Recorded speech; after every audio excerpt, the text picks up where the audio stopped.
Doggett, Here. 11, Here. trustee Villalobos. Here. Thank you. The district digitally records the audio and video portion of the meetings. All recordings are kept in the superintendent's office for 30 days and are available during that time period for inspection by members of the public on district equipment without charge. Speakers wishing to address the board on agenda or non-agenda items, please submit your first and last name and the agenda item you wish to speak on in the Q&A area of the webinar. Please do not submit comments or questions in the Q&A area. You will be called to address the board. Your microphone will be unmuted and you may speak for up to 3 minutes. After you have spoken, your microphone will be muted. Okay, the board met in closed session regarding conference with labor negotiators led by Heather Olson and employee organizations CSEA and LSEA, and no action was taken. Okay, for approval of the minutes. Yep, okay. For approval of the minutes for October 7th, 2020. It is recommended that the board approve the minutes of October 7th. Are there any questions regarding the minutes of October 7th? And I'll call on each of the trustees. Okay, trustee Levin. None. Okay, trustee Villalobos. No questions. Okay, trustee Doggett, No questions. trustee Brocchini. No questions. Okay, do I have a motion to approve the minutes of October 7th? A motion to approve the minutes from October 7th. Okay, do I have a second? I'll second. Oh, Okay, and Suzanne, can you take a roll call vote? Yes, can I get a clarification on the second motion, please? You can give it to Linda. It's fine. Okay, Give it to trustee Burkini. okay, thank you. All right. Trustee Bradall, Yes. trustee Brocchini, yes. trustee Doggett, Yes. trustee Levin, Yes. trustee Villalobos. Yes. Board passes 5-0. Thank you. Okay, item 8, approval of the agenda and consent agenda. All items on the consent agenda will be approved with one motion, which is not debatable and which requires a unanimous vote for passage. If any member of the board, the superintendent, or the public so requests, any item shall be removed from that section and placed on the regular order of business following approval of the consent agenda. Are there any questions regarding approval of the agenda and consent agenda? And I will ask each of you. Trustee Brocchini? No questions. Okay, trustee Doggett, No questions. trustee Levin, No questions. okay, trustee Villalobos. No questions. Okay, do I have a motion to approve the agenda and consent agenda? I'll motion to approve. I will second. Okay, Suzanne, can you take the roll call vote? Yes, trustee Bradall, Yes, trustee Brocchini, Yes. trustee Doggett, Yes. trustee Levin, Yes. trustee Villalobos. Yes. Board passes 5-0. Thank you. okay, item 9, communications. Speakers wishing to address the board on agenda items or non-agenda items, please submit your first and last name and the agenda item you wish to speak on in the Q&A area of the webinar. Do not submit comments or questions in the Q&A area. You will be called to address the board. Your microphone will be unmuted and you may speak up to 3 minutes. After you have spoken, your microphone will be muted. LSEA?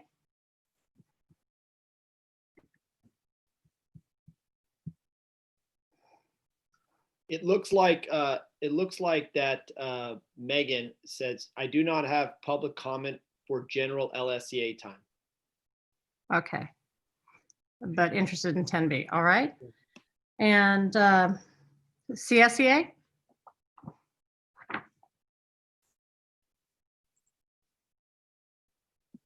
Okay, I don't see Jerry one. has transmission is very bad.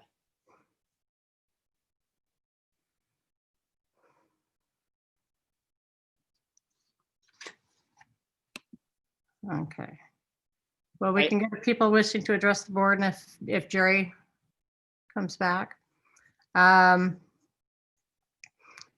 Okay, so is the first one Jessica Paul?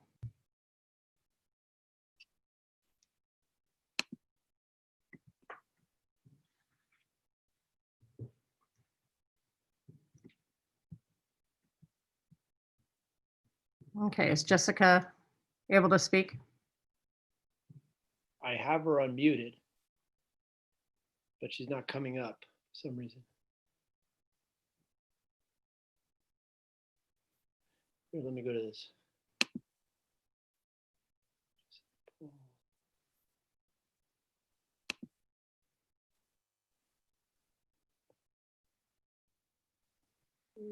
Hold on here. All right, there she is. Okay, All right, can you hear me now? yes. Okay. I have two issues I want to discuss tonight. The first being the lack of support, the second in regard to returning to school and safety. I want to make sure the board is aware that teachers are exhausted and lacking support in many ways. Teachers are already working endless hours during the week and through our weekends. There are not online lessons prepared for us, so we must create our own for everything we do. We are told we need to do reading assessments, which requires text, running records, and time, usually 20 minutes per student, but we have not been provided with any of the proper materials, instructions, or plans to do this in distance learning. A recent addition to our duties is to document engagement of students. This means writing down details for every student and what they were doing that period class day. This is for each class and each school, and the interface to do so is a kludge of a website. Even if we want to copy and paste the exact same information every day, it would be a painful experience to manage this data entry. Taking roll, sure. Writing down what each student is doing every moment of the day, we don't do that in the classroom because we wouldn't spend any time teaching. And I know we could just do that after hours with our ample free time, but we're too busy planning lessons because nothing exists for this. Initially, Heather promised that teachers would have training from the group of teachers that participated in the summer PD with San Mateo County of Education, but this never happened. The list goes on and on with support that we need, but we are not receiving. Although this is not for all teachers, I personally am still teaching without a classroom or any of my supplies from a flood that happened in January. Everything I do is with my own resources, besides a few teacher books I was able to grab. We are fortunate that in the Pacifica community, teachers work tirelessly to make a program that works even when they are receiving little to no support from administration and pay that does not justify showing up. We get through it helping one another, but it is now October and we are tired. We continue to be asked to do more than we can handle, and there's no support or pay to justify doing it. We only continue because we have that foolish quality of caring about our students and their families. However, I warn you that this will not last much longer. There have been several times in the last few weeks that I've had to stop and reflect on why I'm still doing this job. At this point, my paycheck is basically enough to pay for the counseling needed for my family caused by the stress of my job. It is time to find a reason why we should keep teaching, and I put this on the administration and board to solve, not on the teachers. Enough is enough. Find the support, find the pay, or you will lose us. Regarding safety and the return to school, I want to remind the board of a point made a few months ago. We do not want to feel safe, we want to be safe.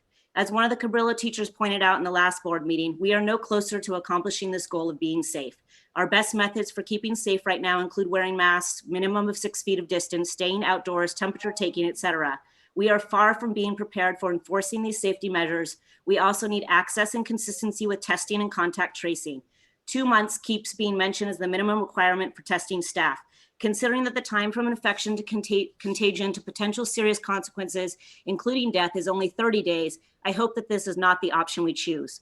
My friend teaching in Menlo Park Elementary School has an on-campus testing option with staff being tested once a week and testing for students as well. My family has already had COVID-19. I was sick for 2 months while doctors tried to treat me for a variety of illnesses, including a sinus infection. I never had a fever. My husband was asymptomatic. Our infections would not be detected with the safety measures being suggested.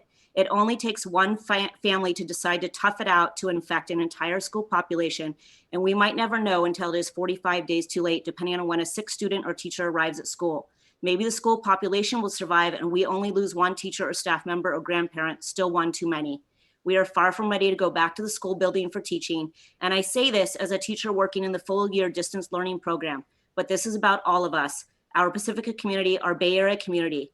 I greatly fear that decisions are being made because of the personal beliefs of our superintendent, and I hope that the task force will help make decisions about being safe. I also would like to remind the board to think about what we are trying to accomplish with rushing back to the building classroom.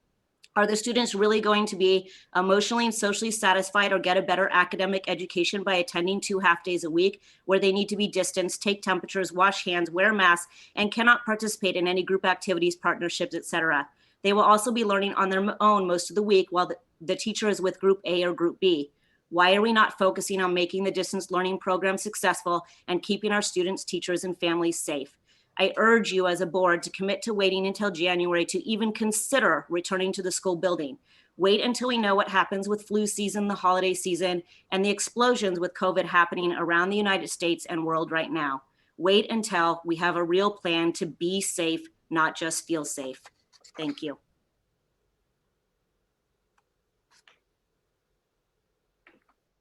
Okay, we have Megan Richards.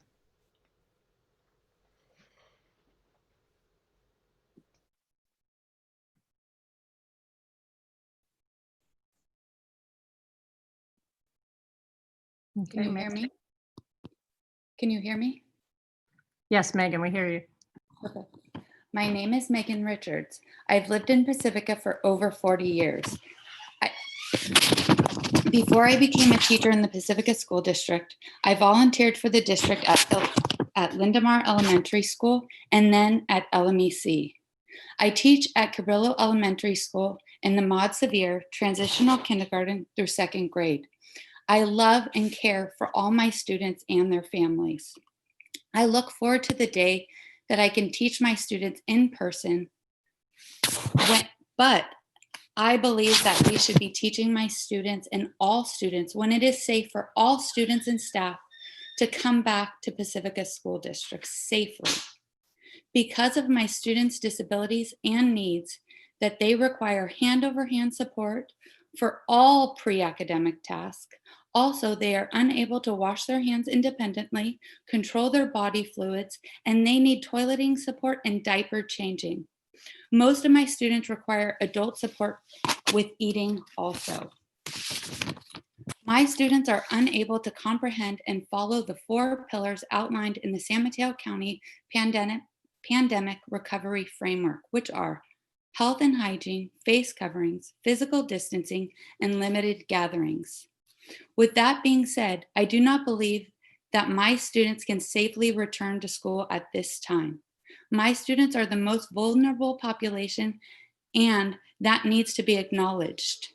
My classroom and the other classrooms similar to mine across the district are at the highest risk of contracting COVID-19. Please think about my students, staff, and all families when putting us at risk. Thank you for your time and your consideration.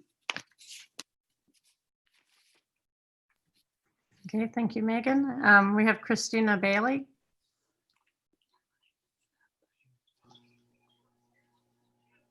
Can you hear me? Yes. Hi. I've been an education specialist in Pacifica School District for 6 years. During my first years with the district, I was a paraprofessional in our preschool setting and an RSP teacher at IBL. This is my 5th year in the TK-2 special day class mild to moderate setting. I feel proud to have held such a variety of positions within the special education community. I'm also a licensed clinical psychologist and have been for nearly 15 years. I'm a parent of 3 children in our Pacifica School District spanning 2 schools. I'd like to begin by saying how much I deeply care about my students and their families. I have a profound desire to return to school in a safe and meaningful manner that supports my students, families, and staff. I deeply value the relationships and rapport that I have with my students and families and the staff that support them. In our relationship, there's an inherent trust that's been built together where they always know I have their best interest at heart. This is why a safe return is not only vital for our students and families, for our staff and their families, and our greater Pacifica community, but without this, we will violate a bond, a trust and a relationship that's been fostered in some cases over years. Special needs students need to return to school. General education students need to return to school. All students need to return to school. As a staff, there is nothing we want more than to return to our classroom and our students. This must be accomplished in a safe and considerate manner. Special education students and staff should not be the test subjects for our return to school. We're not a group that does not need protection, but a group that deserves equal, if not exceptional, protection and consideration. The pandemic recovery framework dictates that the 4 pillars are the foundation of a safe return. This includes social distancing, masks, hygiene, and limited gatherings. The students in my class are not inherently capable of managing their personal hygiene without assistance.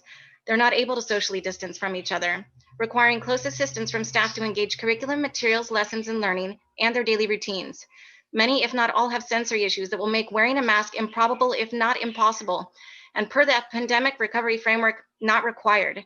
Most of the support staff that assist the students are not young. However, they are committed and dedicated to the growth and development of our students. Without hesitation, we all sit side by side and hand over hand to help them engage, learn, and navigate the daily expectations. Our students are prone to orally seeking behaviors and needs, which increases their own risk and exposure and that of their peers and the support staff. I ask that we value our students and our staff when thinking about our return to school. By asking the students and staff to return without a full MOU for a safe return to school, we are sending a message. Perhaps this message is unintentional, but there's still a message, one of inequity, inequality, and disregard. Students with special needs and their support staff are equally entitled to a complete MOU for a safe return to school, as their peers and professional counterparts are guaranteed. Students with special needs are students. Special education classrooms are classrooms. Special education teachers are teachers. Send the right message that special education students, families, and staff are equally entitled to a safe return to school, as will be afforded to their peers and professional counterparts. Thank you. Okay, thank you. And we have Ilya Varniev. Sorry Ilya about Varnayev. Can you hear me? that. Yes, we can hear you. Thank you.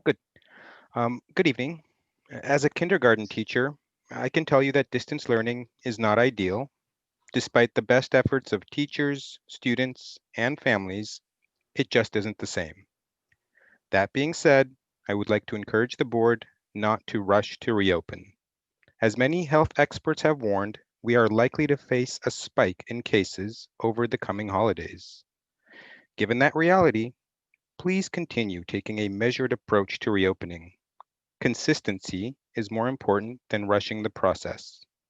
To that end, let's wait until after the holidays to see where we stand so that we can make an informed decision as a community. Thank you for taking the safety of staff, students, and families seriously. We appreciate your dedication. Okay, thank you. And next we have Nicole Sayers.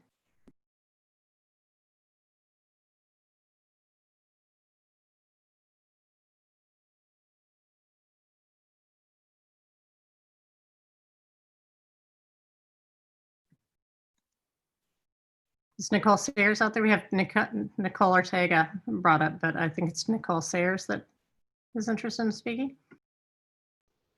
Hang on one second. Yeah, I tried to bring her up, but there's something about using an older version of Zoom, so she can't be Okay. promoted to talk. Okay, let me try one more time if I can get Nicole Sayers. Okay, so I'm going to just promote her to the panelist so that she can talk. There we go. Okay, guess what, All Nicole? right. Wow, I'm a your camera's panelist. on. Oh, geez. Okay, well, it's on. Okay. Okay. Good evening. Good evening. My name is Nicole Sayers, and I am the lead behaviorist in the district, and I am the incoming CSEA Chapter 128 president. Tonight, I want to thank the district and the board in your deliberate approach to reopening our schools. All of our staff deserve to feel safe as we are being asked to return to our work sites. I hope that moving forward, you will continue to use this incremental approach to guide our return to campuses safely. We all want to help our students and our staff understand that everything that can be done has been done to ensure everyone's safety. Thank you. Okay, now I'm demoting you from panelist, and we'll invite Carrie Trainer to join us. Thank you. Hi, can you hear me? Yes. Hi. Okay, my name is Carrie Trainer, and I am in my 12th year of teaching special education in Pacifica. There is nothing I want more than to return to school for my students and families. Special educators are aware that it is important for our students to return safely, and for anyone who has spent any time in an SDC classroom, we know that it takes a lot of effort and coordination to have safety in place on a typical school day, which means there's a lot more to consider for our special ed students moving forward. We don't have a return to school date or approved plan. How is special education such a priority that you believe you can return us safely prior to the general education students? All staff, students, and families matter equally. I have some questions. What is our cleaning protocol? Has the district purchased adequate and appropriate supplies for this virus? On a typical day, we wipe down and clean multiple times a day with personal cleaning supplies. Will we have enough staff to continuously clean common areas when students return to school, meaning doorknobs, play structures, bathrooms, hallways, in addition to our classrooms? What about classes like mine who don't have a self-contained bathroom? Most of my students are in diapers and need full support in order to use the restroom. Currently, we are unable to properly access the assigned adult restroom without unstable blocks and stools under our feet. My preschoolers share this bathroom. We walk down long halls multiple times a day for bathroom visits. Are you going to provide air purifiers in each class to help with ventilation? Is maintenance checking our HVAC system to see if they work with doors and windows open? Is there a plan to change out filters? Are windows functional to open? Are we going to purchase gates to block our doors from students eloping? Have you asked SPED employees what extra PPE we need? Has any PPE been ordered? Do you plan to order plexiglass partitions for each class? Do you plan to order bins and supplies needed in order to keep materials separate? If we need different furniture for spacing requirements or need to remove furniture, how does this happen? Nobody has measured my class or asked me about my space. What about students that choose not to return for in-person learning? Who's going to be their teacher? Many districts worked all summer on a return to school plan, yet still haven't returned. We don't have a plan yet, and we're talking about returning our most vulnerable population first without a plan or MOU for our safety. I don't understand how one class can voluntarily start over another without causing inequity issues for all special education students. Thank you.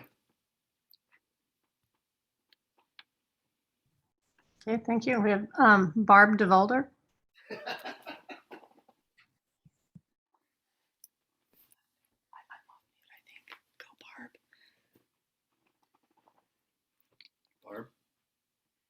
Barb. Do you have Barb DeVolder? Okay, whew, I'm done. My face is all red. I'm gonna throw up. Barb.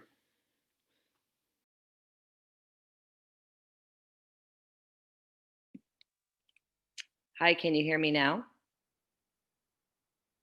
Yes. Okay. Dear school board, I love my students. There's nothing I want more than to go back to school. We are constantly hearing, what can we do to recruit and retain quality teachers? Do we really need an answer to that? Well, here it is. You can recruit and retain by paying them a fair wage and treating them with respect. Where can we get the money, you ask? Once again, I ask you to analyze the rate of pay and step increases of admins versus certified staff. My husband and I both work for school districts. Our combined salary after taxes qualifies us for services at the Pacifica Resource Center. Our years of service combined is 40 years. Something is wrong. For 2 months, the board has asked the district to become transparent with the number of contractors and their rate of pay. Although they did not have the rate of pay available last month, I went through the last several months of board packets and found some very high salaries of contract employees. It seems mathematically logical if you up the pay of special ed teachers, then they would be more likely to apply, paying them a fair wage, and you would save a ton of money by not paying the contractors. Seems simple, right? How do you think the underpaid teachers feel working alongside these contractors who are getting paid more than double of what they are making? I'll tell you, they feel unappreciated, frustrated, depressed, and unworthy. These are not adjectives that would describe ways to retain quality teachers. And to be honest, appreciation doesn't always come in the form of money. How about a personal email to see how we're doing? How about walking down the hallways with a cheery thanks for all you do while throwing candy or a Starbucks card? Buy the staff breakfast with your sizable paycheck, or personally walk through the school to see what's happening on our level. Families, if you're out there listening, please hear us. Many of your loyal teachers are polishing off their resumes. Recruit and retain qualified teachers? Impossible with the current state of this district. Veteran teachers are working with fantastic new teachers. In the past, we would have romanced them to stay with us and make their home in Pacifica. Now we tell them to run for their lives, to use this year as a stepping stone and get out as fast as they can to make a living wage and work for a district that cares about its employees. And even if they find another district that's not perfect, at least they'll be getting that living wage. I implore the board to take a magnifying glass to the district figures. Where is the money going? Why are the admins paid so much higher and receive step increases that are far beyond ours? Many of us have recently questioned the need for our admin. We really have no idea what they do for us. They have not provided support, effective training, promised curriculum, or materials. Let's just say for a minute, teachers decided to start working just to their contract hours. No overtime, no weekends, no evenings. What would happen to the quality of education in Pacifica that we are solely responsible for providing? How many people out there would actually perpetually work overtime without getting paid? Well, we do every single day, and in the past without complaint. But you just keep adding more and more of your jobs to our plate. When will it end? We presented many concerns last meeting, and tonight you are hearing many more. The one-way communication of these board meetings is so frustrating and a never-ending cycle. We express our concerns, you appear to listen, we hear nothing back, nothing changes, and the cycle repeats. Please hear us and demand change within the department to make our teachers feel appreciated. Thank you. Okay, next we have Natalie Avenante.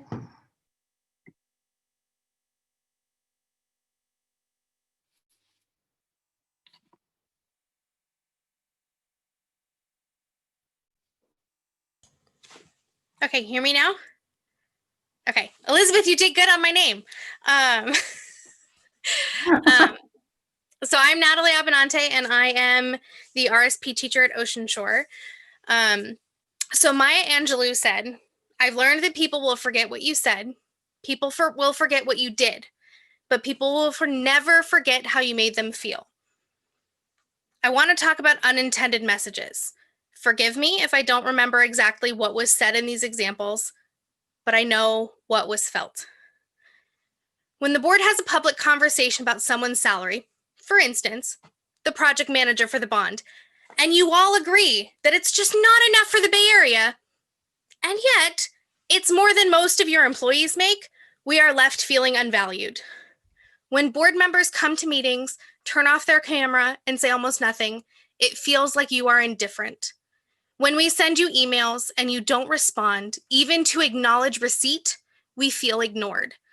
When you have a conversation about keeping contractors you've never met or had personal discussions about, but you don't mention how to keep those of us who stick around year after year, we are left feeling disrespected. When you routinely forget an entire program, specifically preschool, we feel unrecognized. When many teachers ask for 1 or 2 more places at the table to cover all the positions that we cover when talking about returning to school, and the answer is no. Yet then a couple parents ask for more and the answer is yes, we feel snubbed. When special education is discussed only when there is a problem, lack of staff, lawsuits, or they'll go back first, somehow we feel overlooked and disrespected. I'm the person speaking this, but I'm not alone in my feelings.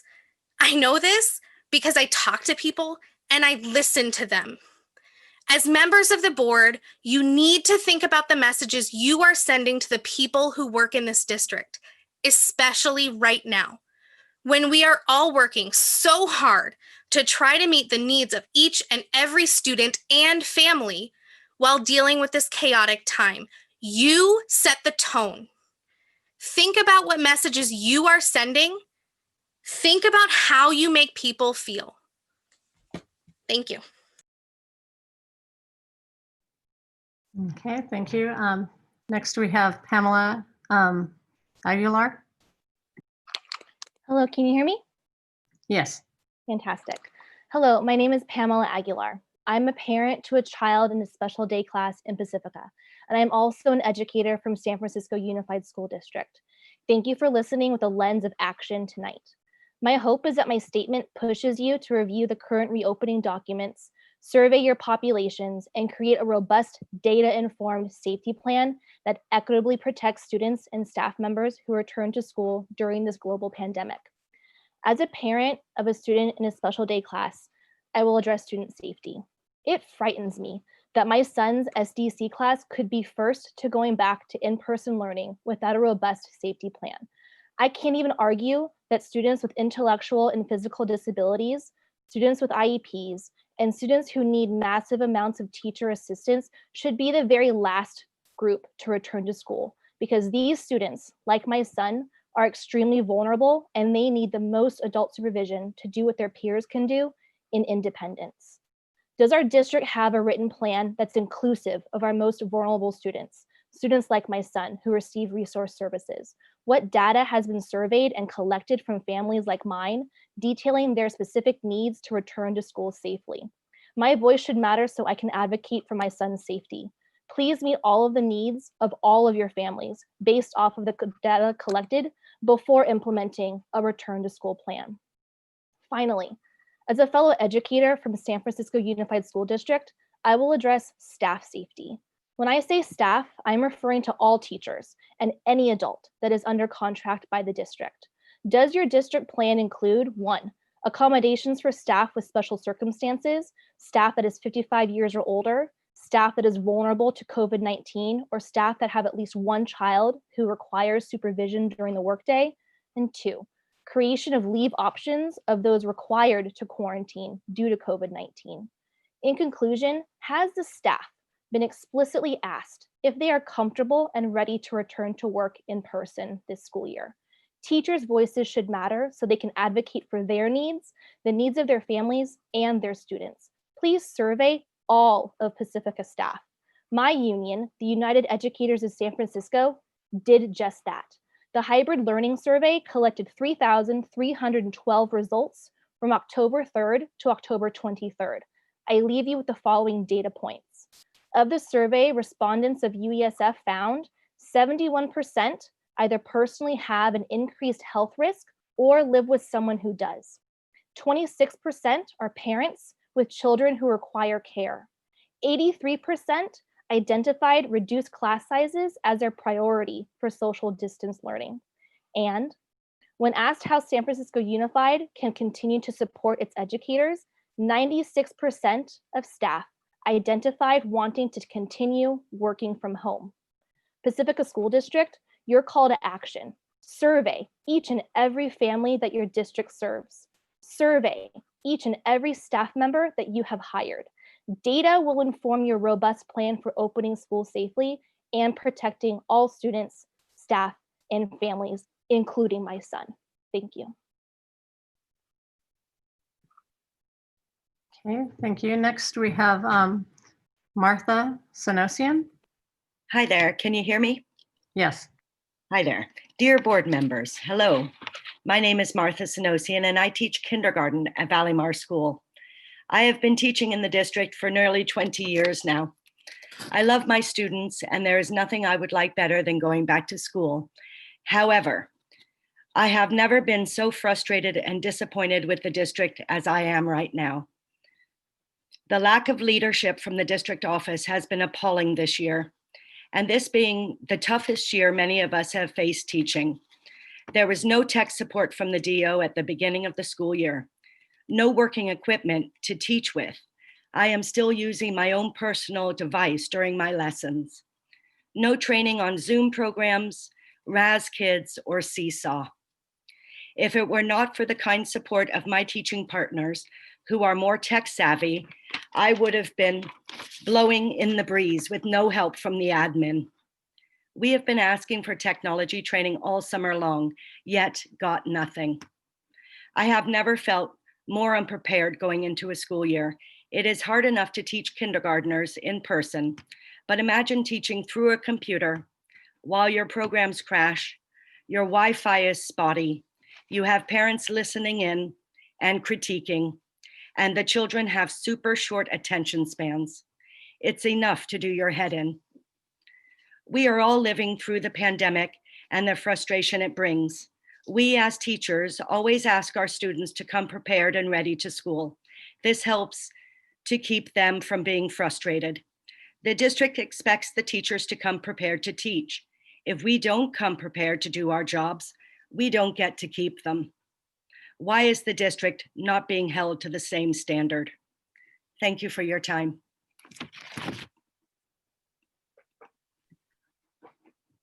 Thank you. Next, we have Mary Pilster. Bam. Don't you feel fucking better? No, Maddie, stop. Oh, sorry.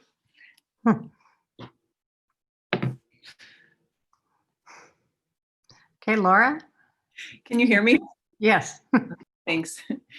Hi, my name's Laura Vuskovic, and I've been a teacher in the Pacifica School District for 17 years. Dear school board, I want to start off by saying what an amazing job my students have done with online distance learning this year and how supportive their families have been. I know that we get the best results in education when we all work together. I love my students, and there's nothing I would like better than going back to school. However, I'm in a unique teaching position this year. In July, the 7th grade teachers at Valleymar were asked to teach both continuum and full year distance learners in order to prevent us having to teach a self-contained 7th grade class. The district assured us at the time that there would be a plan in place for our 2 groups of learners for when we return to school. Well, it's almost November and there's still no plan for our unique 7th grade situation. I'm asking the district to work with us on this. I feel unsupported by the district with my teacher training. They've sent out emails with suggestions of teaching platforms to use and updates on technology subscriptions purchased, but offer no support or training with them. I've spent hours teaching myself how to use online technology such as Nearpod, Screencastify, GoGuardian, Flipgrid, Edpuzzle, Google Classroom, Jupyter Ed, to name a few. I've filled out surveys from the district expressing the need for teacher training, but have yet to see any real training on ways to teach using online tools effectively. Teachers want training on strategies and tools that work. I'm asking the district to work with us on this. Teachers were recently told to complete a student engagement logs for each student weekly. I'm happy to comply with state requirements. I'm not happy with the fact that I must also complete student engagement logs for the first 6 weeks of school. The district knew about this requirement when the governor signed Senate Bill 90 on June 29th. Why didn't we start this requirement from the state sooner? We were told in a meeting today that teachers could have been turning in lesson plans to fulfill this requirement since August. Why didn't we? Turning in lesson plans for the first 6 weeks of school would have been much less tedious than backlogging weeks and weeks of daily learning for each student. Why didn't anyone ask the teachers in August what their opinions were on this? I'm asking the district to work with us on things like this. We all know that we get the best results in education when we work together. We have amazing students, families, and teachers all working together. All we need is the district to join us. Thank you for your time. Thank you. I think now we have Mary Pilster.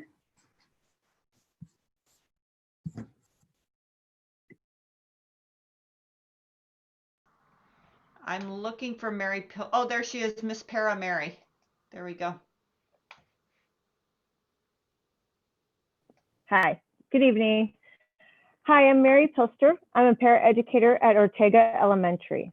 I'm greatly invested and supportive of our special education community, which includes our teachers, staff, and our students and their families. And I strongly disagree with any in-person instruction of our special ed students without meeting all 4 pillars or MOU. No student, teacher, or staff should return before it's time. Thank you. Okay, thank you. Now we have Marina Larate.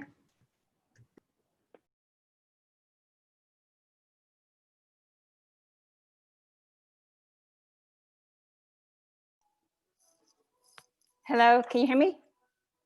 Yes. Okay. Hi, good evening. My name is Marina Lararte, and I work at Ortega Elementary School as a paraprofessional in the STC class. I took this job back in 2006 because I enjoy working with this population, and I would like to continue working in a safe environment. I believe in order to have a totally safe return to school as our peers in a general environment, we should not be returning to school without a completed plan which applies to all. Thank you for listening to my concerns. Good night. Okay, thank you. Now we have Mara Holtz.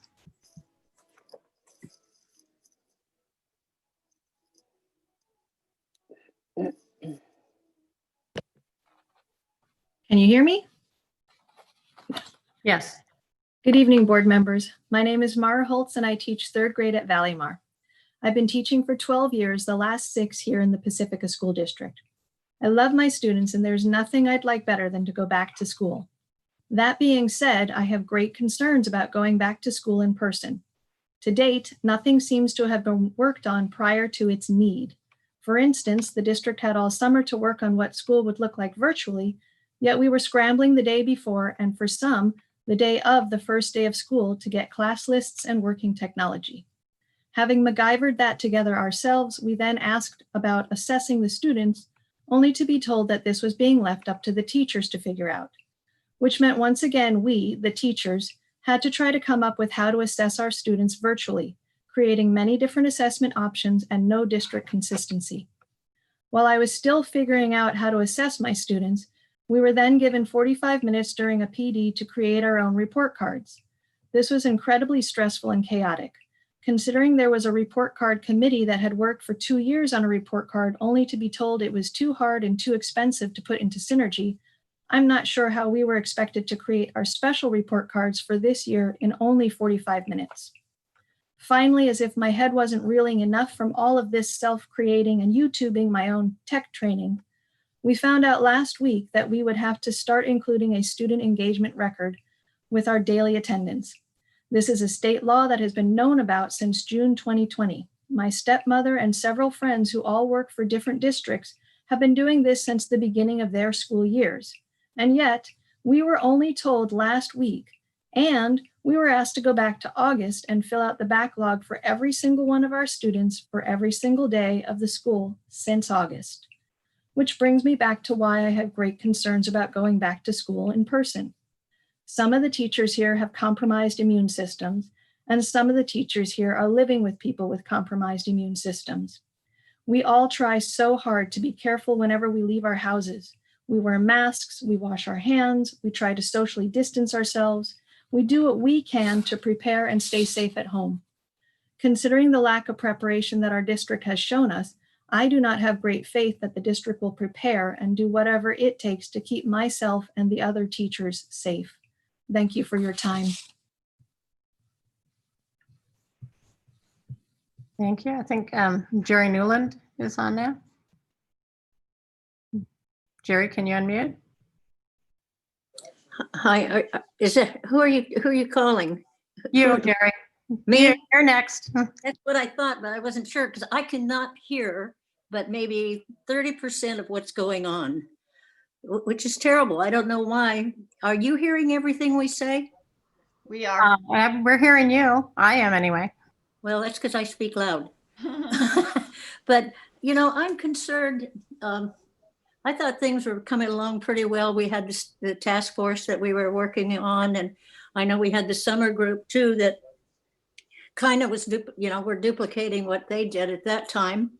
But we were working to come up with a plan that prepared everyone to come to work safely with health and wellness as a priority.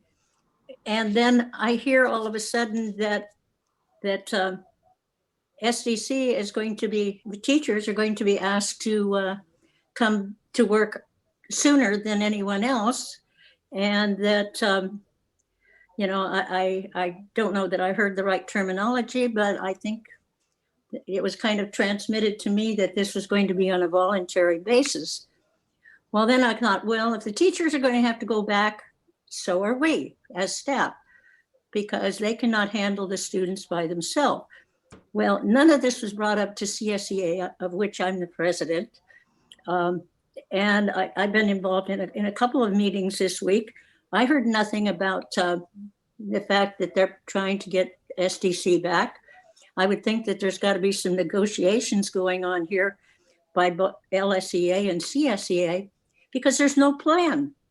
There is absolutely, at this point, no plan. So how can anyone be asked to go back to work?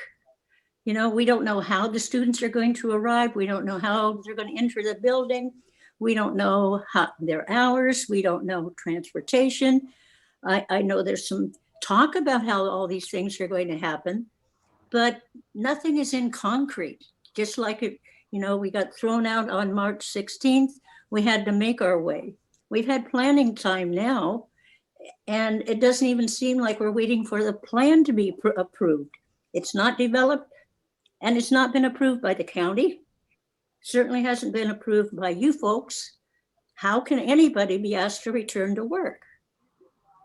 It just really concerns me. It just seems like we get things going in a good direction, and then all of a sudden it becomes discombobulated.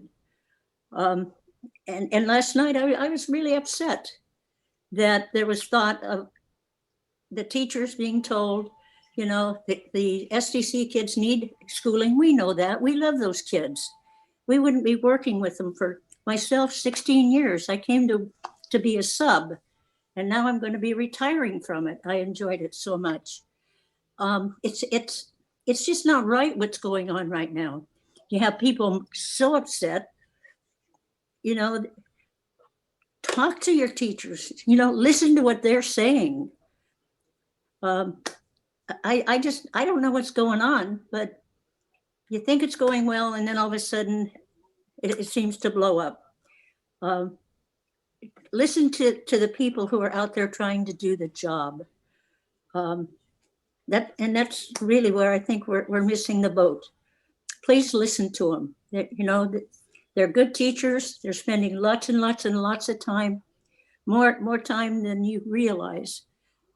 Give them credit, you know, but also give them a safe work environment so that they can dedicate their time to these students and not to mopping up the floor or whatever needs to be done. Thank you. Thank you, Jerry. Now we have Jessica Welch. Hi. Can you hear me? Yes. Yay. Okay. Hi, my name is Jessica Welch, and I have been teaching special education for Pacifica School District for 8 years. There is nothing more that I want than to be in the classroom with my students. So let's do it. What's the plan? Where's the plan? Is there a plan? I don't know. I currently teach the WAVES program at Ingrid B. Lacey Middle School. WAVES stands for Wellness Achieved by Valuing Emotional Support. Yes, our very own district supports a class and program that specializes in supporting students with moderate to severe mental health needs, so they are still able to access their education.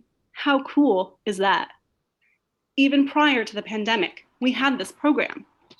Oh, and did you know it is the only classroom like this in our district, and even in much of our surrounding San Mateo County districts? Pretty rad, huh? You know what else is rad? That the county gave us a framework to start from, build from, and guide us in order to best meet our district's needs. It's our turn, Pacifica School District's turn. Where is our framework? What are our expectations? What's our plan? I would love to hear of any plans so I can better support and prepare to help move forward towards any possible return. You keep asking what PPE my class might need, but I don't know. How could I possibly know exactly what health and safety precautions my students will need, what PPE my paraprofessionals and I will need, or what accommodations my students might need when, again, I have no district framework or structure to go off of? Sure, I could just say, we need it all. Give me 10 of everything. But that just doesn't seem cost effective when we know money is also a hot topic. Let's think a few examples out. Am I expected to take my students' temperatures each morning? Yes. Okay, the temperature station set up at the door it is. No? Sweet. But do I then need to accommodate my students so they do not have to stand in line, building up anxiety while they wait to see if they pass the temperature check test in front of everyone? Or how about, will my students physically be going to their general education classes? Yes? Great. Then we will need a protocol on sanitizing supplies for when they return to my class at expected and unexpected times. No? Okay. Then we will need to look at providing noise canceling headphones for students and staff so they can zoom into their other gen ed classes from my classroom, where I would simultaneously be teaching 2 other subjects to their peers, all in the same class at the same time. Following me? No? That's okay. I get lost, and it's my reality. A reality that I am willing and prepared to take on and navigate if it means my students and paraprofessionals can return safely, both physically and mentally. But I need help. I need a district framework, a district plan, or anything with more structure so that I can begin to make choices, make classroom plans, student plans, and figure out how we can make all this work with physical and emotional safety in mind. Because again, in the end, I want nothing more than to return to the classroom with my students. One more thing, contractors. Who is supporting them? Who is looking out for those classrooms, protecting those students in this return? Thank you. Okay, thank you. Next we have Nicole Ortega. Hello, thank you for the opportunity to address the board. I attend board meetings regularly. A lot of information is given to the board by LSEA, CSEA, parents, and community members. I know you can't answer it at this time, but I would like to know at some point, what is done with this information that is given to the board during this open communication section of the meeting? What is the process to address this information, and is feedback ever given? Thank you. Have a good evening. Okay, I think that was the last one for open communication. All right. Next we'll have correspondence. Heather? I have none. Okay, and board superintendent communications. Would any of the trustees like to go first? I have nothing to report. Okay, trustee Villalobos, do you have anything?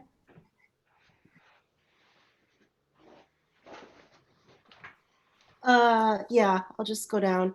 I watched the candidate forum for the open spaces on the board.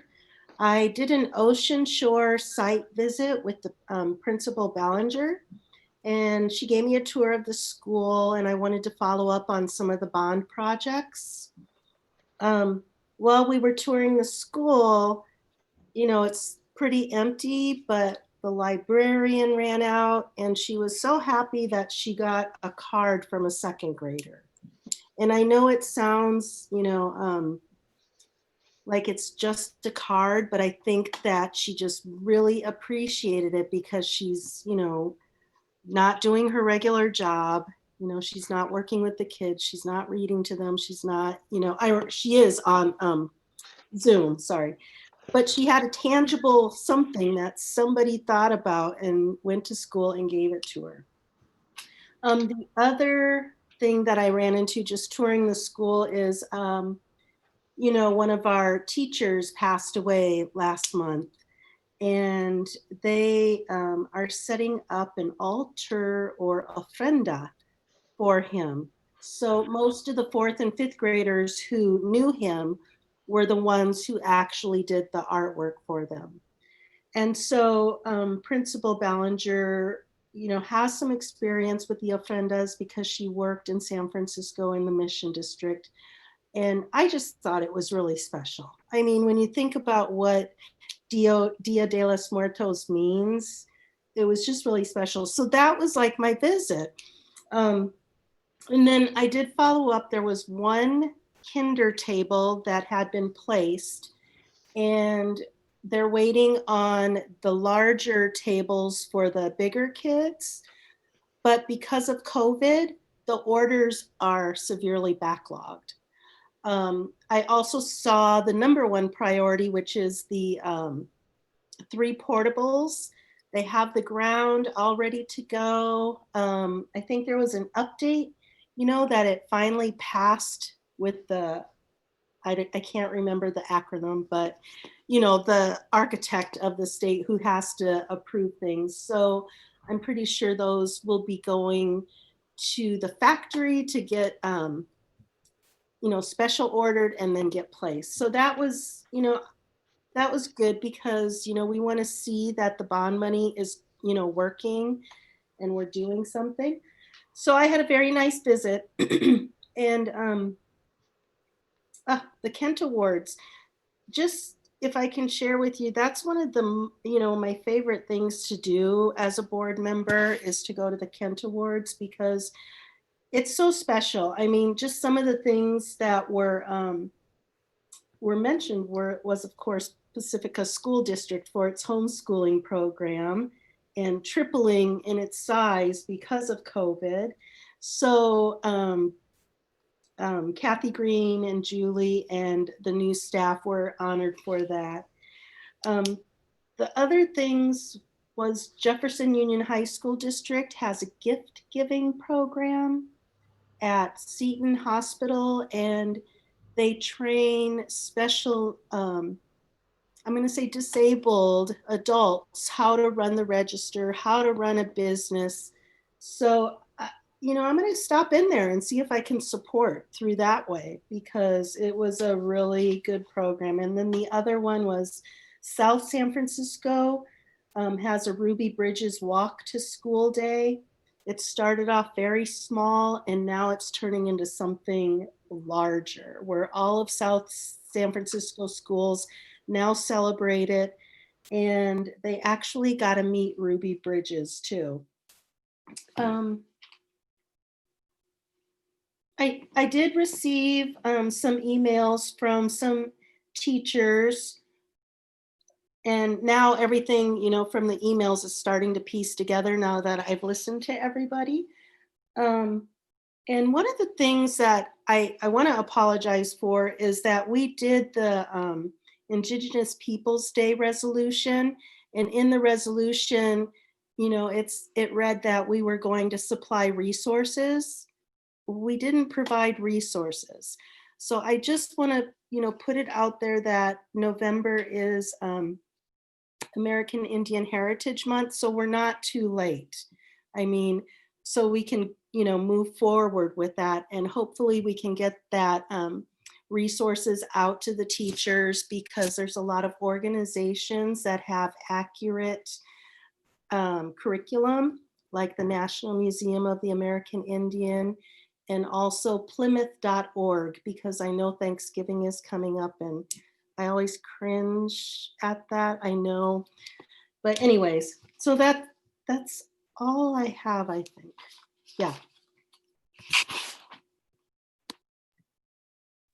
Okay, Trustee Burkini, would you like to be next? Sure. So a few things. I went at the beginning of the month, I attended a San Mateo County Office of Education meeting where they reviewed the testing protocol that Dr. Olson is going to talk about later today. But it was really encouraging and the high level that is going to be at. So I was encouraged by that. So I'm looking forward to hearing more about that. I also attended the Kent Awards, and again, just an amazing presentation. It's just neat to see some of the great things that are happening all around the area. And so it was great. It was my first Kent Awards to attend, so it was great to see that. Let's see. I also attended the candidate forum, so that was also interested, and just want to put a plug in that if you've not voted yet, please do walk it in at this point. So, and then the last thing I've done the last 2 weeks is I've actually had site visits at 2 of the schools. I went to Valimar and Ortega. My main thing really was actually going to ask teachers how they felt about going back to school. The one thing I want to say, and I don't know that I said it, is I just want to say thank you to all the teachers and how hard they're working. Everybody clearly is working really hard, but is tired. And it's a lot. So I heard that, and I'm, was so I appreciate that what you guys are doing. There were some concerns brought up about cleanliness, things that have been brought up tonight in the open session. Just on both sites, just a lot of concern about making sure that things are actually clean as we return.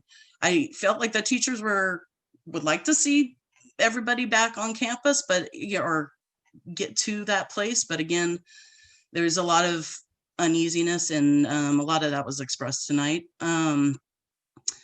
But in general, I think the thing I walked away from is that we will one day get back on campuses. The schools are still there. Teachers are still working hard for our kids. And I feel like we're going to get there. It's just going to be a lot of process to get there, but we'll make it. So, but it was great to go to the sites. I'm also going to reach out to other principals and try to get around to the other sites and just kind of get a feel of how everybody's feeling about the next steps. So anyway, that was my month, or last 3 weeks. Thank you. Trustee Levin, I know you're having trouble with your voice. I don't know if you want to pass or if you want to try. No, I can speak a little bit. Sorry, my voice, I had a bit of surgery a little over a week ago. So this is the best I'm going to be able to do. I actually don't have too much to say because but my colleagues attended the same things. I went to the candidate forum and I lodged some questions, so it was really nice to be able to submit my questions and then get some answers back from all 3 candidates. And if you haven't voted, please go out and do so as soon as possible. I also attended the Kent Awards and really loved the presentation by Julie Carrillo on the homeschooling program and the Ruby Bridges. I mean, we have a great county and there's a lot going on. So that was excellent. And then excuse me, sorry.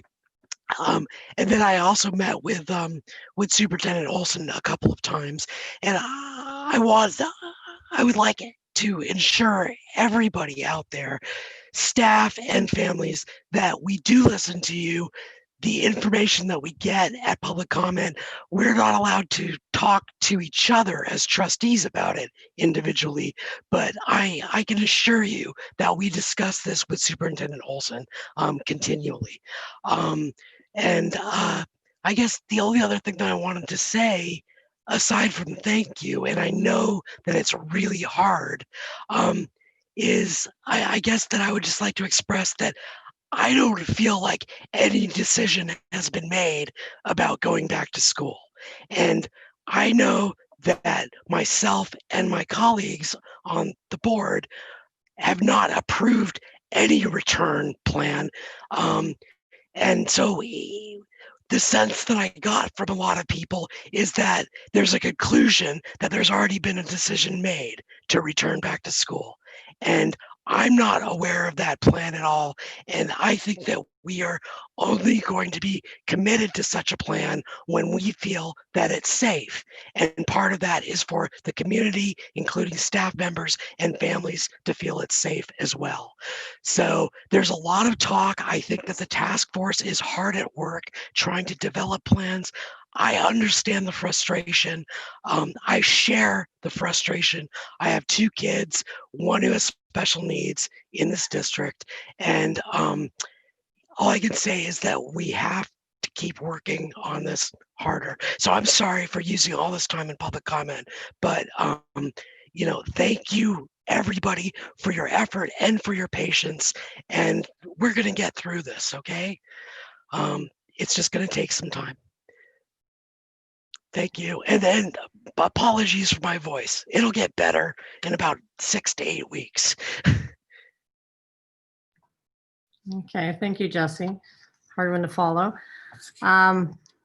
Pretty much most of my things the last 3 weeks were the same that everyone else has covered. The San Mateo County Office of Ed call. We had a joint articulation meeting with the city and with the Jefferson Union High School District. Attended the Pandemic Recovery PD Day on October 13th.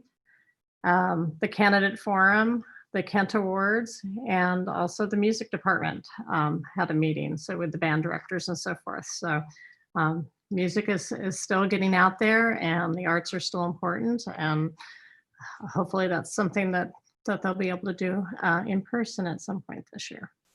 But pretty much the same items, and the Kent Awards were definitely amazing.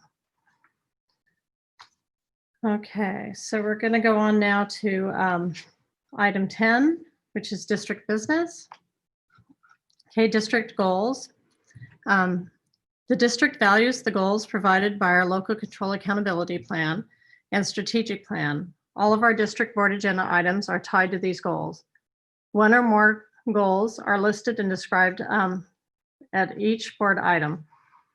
The details for each of these district goals can be accessed on Agenda Online public page or by visiting the district website, www.pacificasd.org, under District Information Board of Trustees. Okay, item A, the Board Governance Handbook. Dr. Olson. So this is our second look at the district governance handbook. We have made all of the suggested changes that you suggested in the last meeting. Are there any questions regarding the board governance handbook? I have a question. Sure. When we're talking about our business, can we put it on the screen so that everybody can see what we're talking about? Sure. Well, one of the things that we were doing, and we certainly will put anything that's requested on the screen, but we've had some requests from our association leadership that they like to see the trustees' faces. So do you mind pulling up the board governance handbook? So Sure. we'll pull them up as requested, but when we were just filling that screen, then they couldn't see the trustees.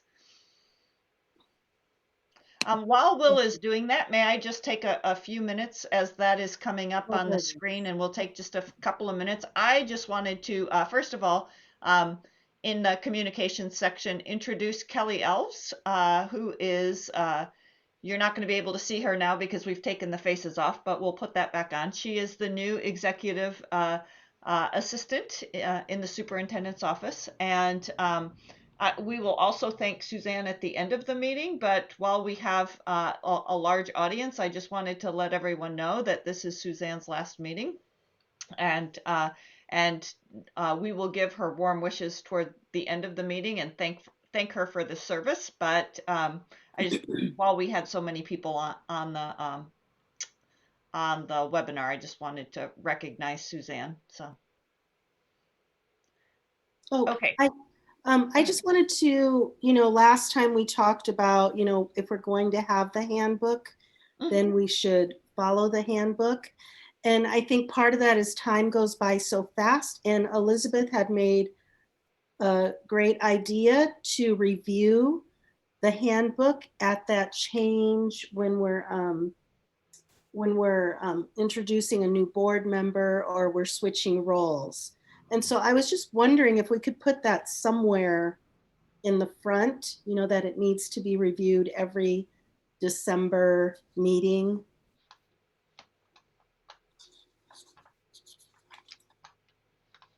I'm sorry, I can't flip through it.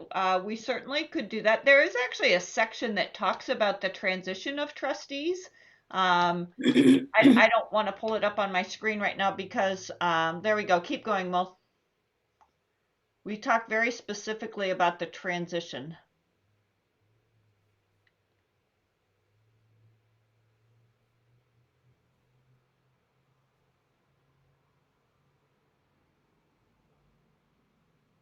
Keep going.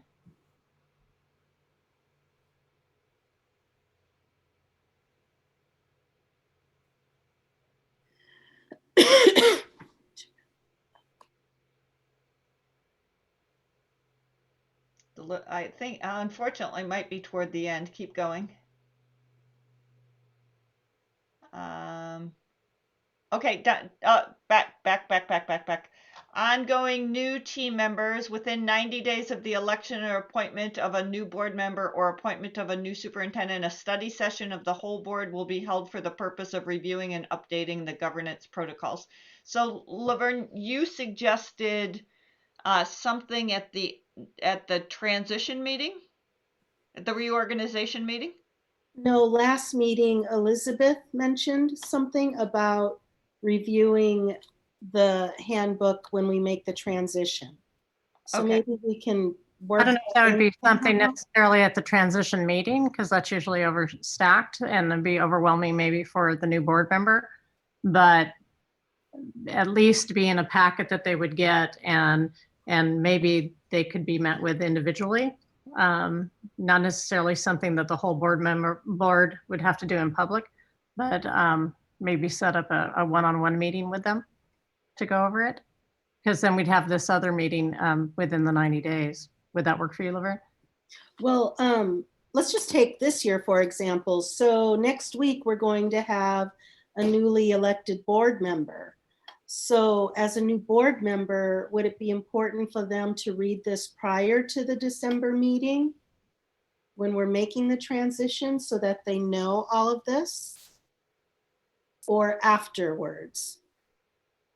I imagine we could get them a welcome packet beforehand, or is that information that they need to be sworn in first? Or I don't know, Dr. Olson?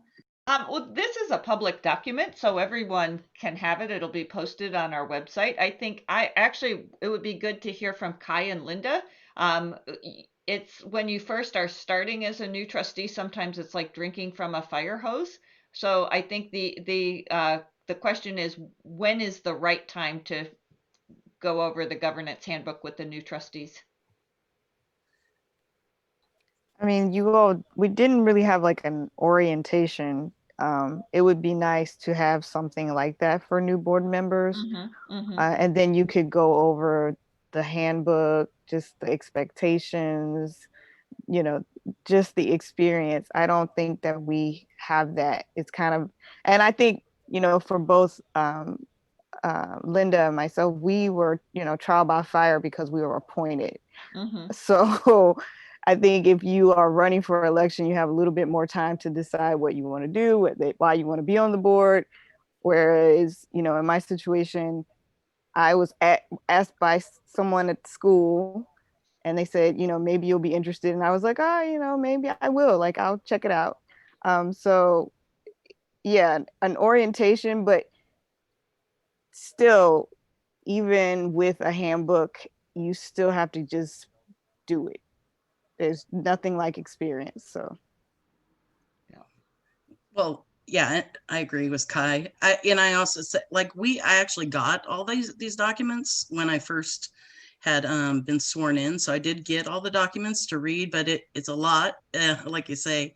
So I think within a month, you should basically, it does seem like there should be a sit down at some point.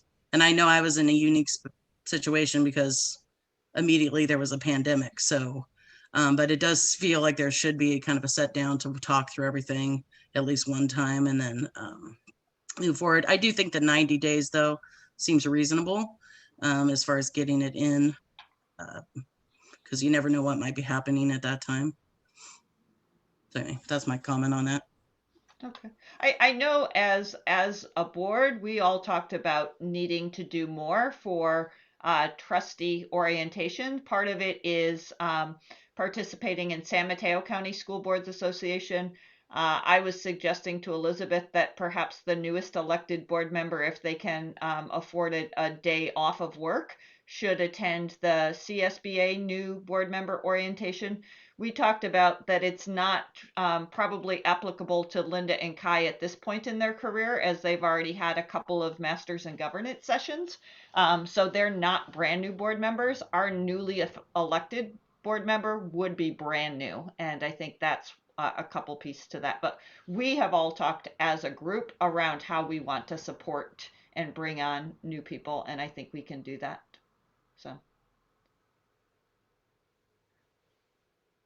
So now I'm checking with Laverne, who was making sure that we were checking with Elizabeth. Does this meet our needs? I'm still advocating for newly elected members to review this before, because if we're expected to follow this, then the newly appointed or elected person needs to know it as well. And I'm just going to share my experience when I was elected. You know, we came in during a really rough time, and I did not feel prepared. I was told, okay, you can come to this November meeting and you'll get an insight on, you know, what's going on. I could have got everything off of the school website.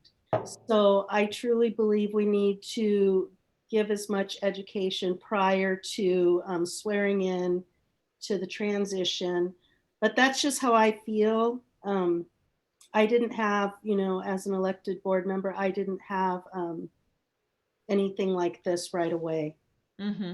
Mm-hmm.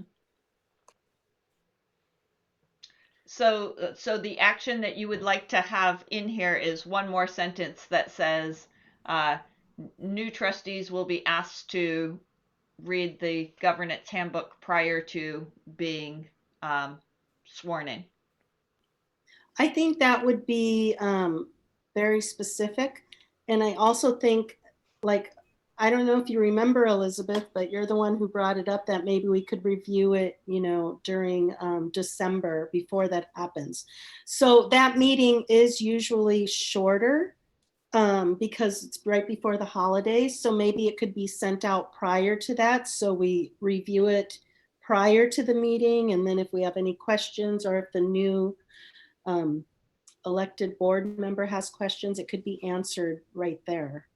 I don't know if we could specifically put in there that they needed to read through it before they're sworn in, because when they're appointed, like Linda and Kai, I believe that they're told, you know, that they got the position and they're sworn in about 5 minutes later, if not sooner. So there might have to be a little leeway on that wording.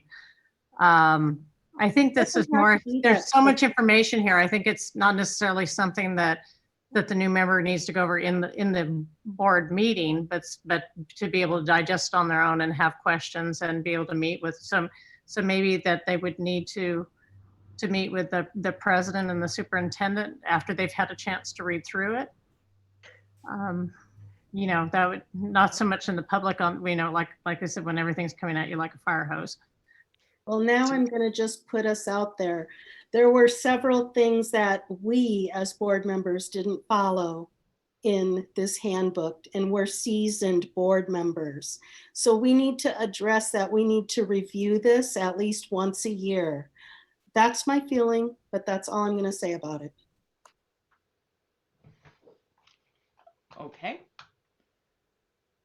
So going on Laverne's suggestion that there be a sentence about new trustees will read the board governance handbook.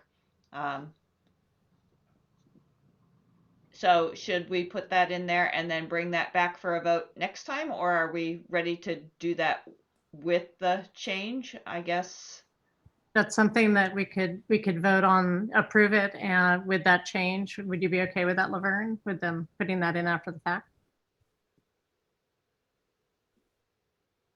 Well, I don't see the difference if we have to bring it back anyways. Well, no, we'd vote on it now and approve it, knowing that they would put in that sentence without bringing it back next time. Yeah, that'd be fine. Perfect. Okay. Any other trustees on that? I fully support this. I know that I'm on my way out, but I think it's a good idea. I think that it should be written in here somewhere as well that there is an expectation that new board members and sitting board members will keep themselves familiar with the document. I think for the new board members, there should be something in there that says that they must read through it upon taking their seat, and that the board president and the superintendent will make themselves available to answer any clarifying questions that the new board member might have. So that's my suggestion for additions. I also have two slight typos that I'd like to correct before we put this thing to bed. Perfect. Okay. So the first one is on page 3.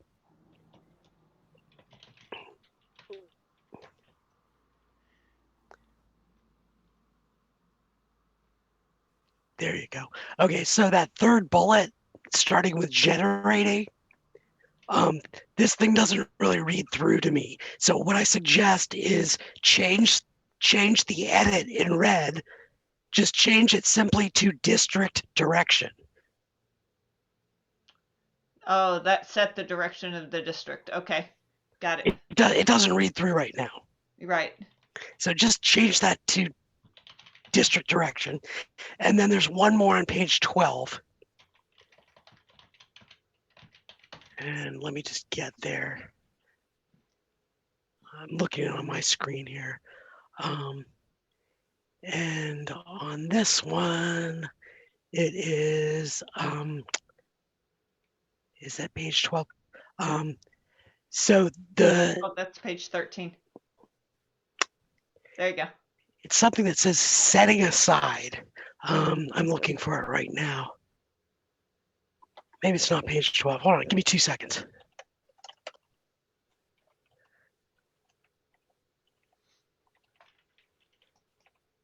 Where is it? Oh, sorry. By setting aside, I'm sorry, I didn't make this.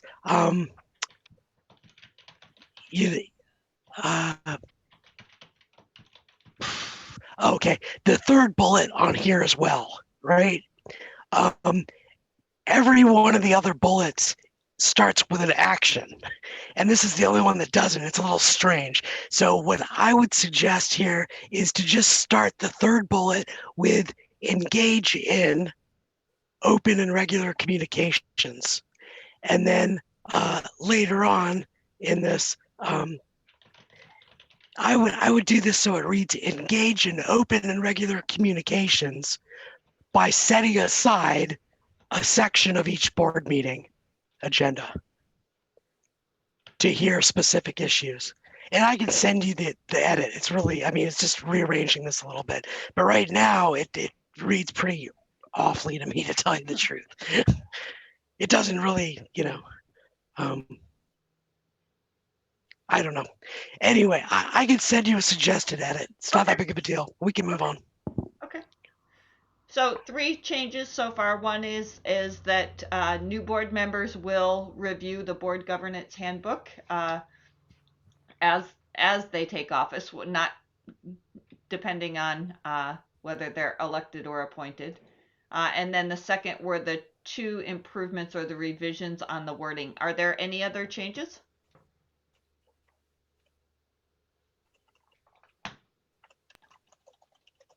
Could this come back on the consent agenda next time with this We change? could do that. How about that? Yeah. That seems like an easy That way way the board members could have a chance to peek at it and we could pull it if there was another change. Yeah, I think that Instead of being a regular item next time. That's a great suggestion. Thank you. Okay. Do any of the other board members have any thoughts? Otherwise, it'll be on the consent. I guess we will not take action at this point because it'll be on the consent agenda next time. Sounds good. Okay. Sounds good. All right. Thank you. Okay. And next we have, let's see, we have the COVID-19 update for the task force. And I think Megan Ellsburn had a comment. So I don't know if we want to start with that. So we'll just check in with Megan. Megan and Jerry have been invited to join me. There's not a slide in particular for them, but have been invited to join me as a speaking point and to take any questions that you have. So, okay. Megan, did you want to speak prior to the board agenda? I assume if we don't hear from her. Just let me give this a minute. I don't want to. I don't think she's on the. Okay. I don't think she's elevated to. Oh, I see what you're saying. Ability. Good point. So let me go to questions and see if she's in there.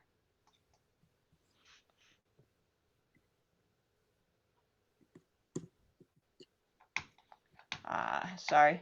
I don't see her down there. So I think I will get speaking, and oh, I just didn't know when to speak. Perfect. Okay.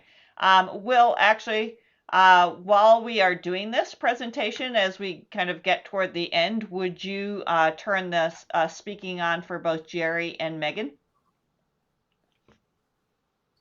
So I will get started on the presentation. And so this is in light of our talking about increasing the role of LSEA and CSEA leadership in presentations or in district communications. And so this is predominantly a presentation that I shared with the Return to School Task Force, but we also want to give the opportunity for the leadership to they were invited to either add a slide or to fill us in on how it's going for their membership. And so as we get toward the end of the presentation, we'll turn on the speaker at that period of time and take any questions that that you may have for them as well. So so you can turn to the next slide, Will. So this was this presentation was revised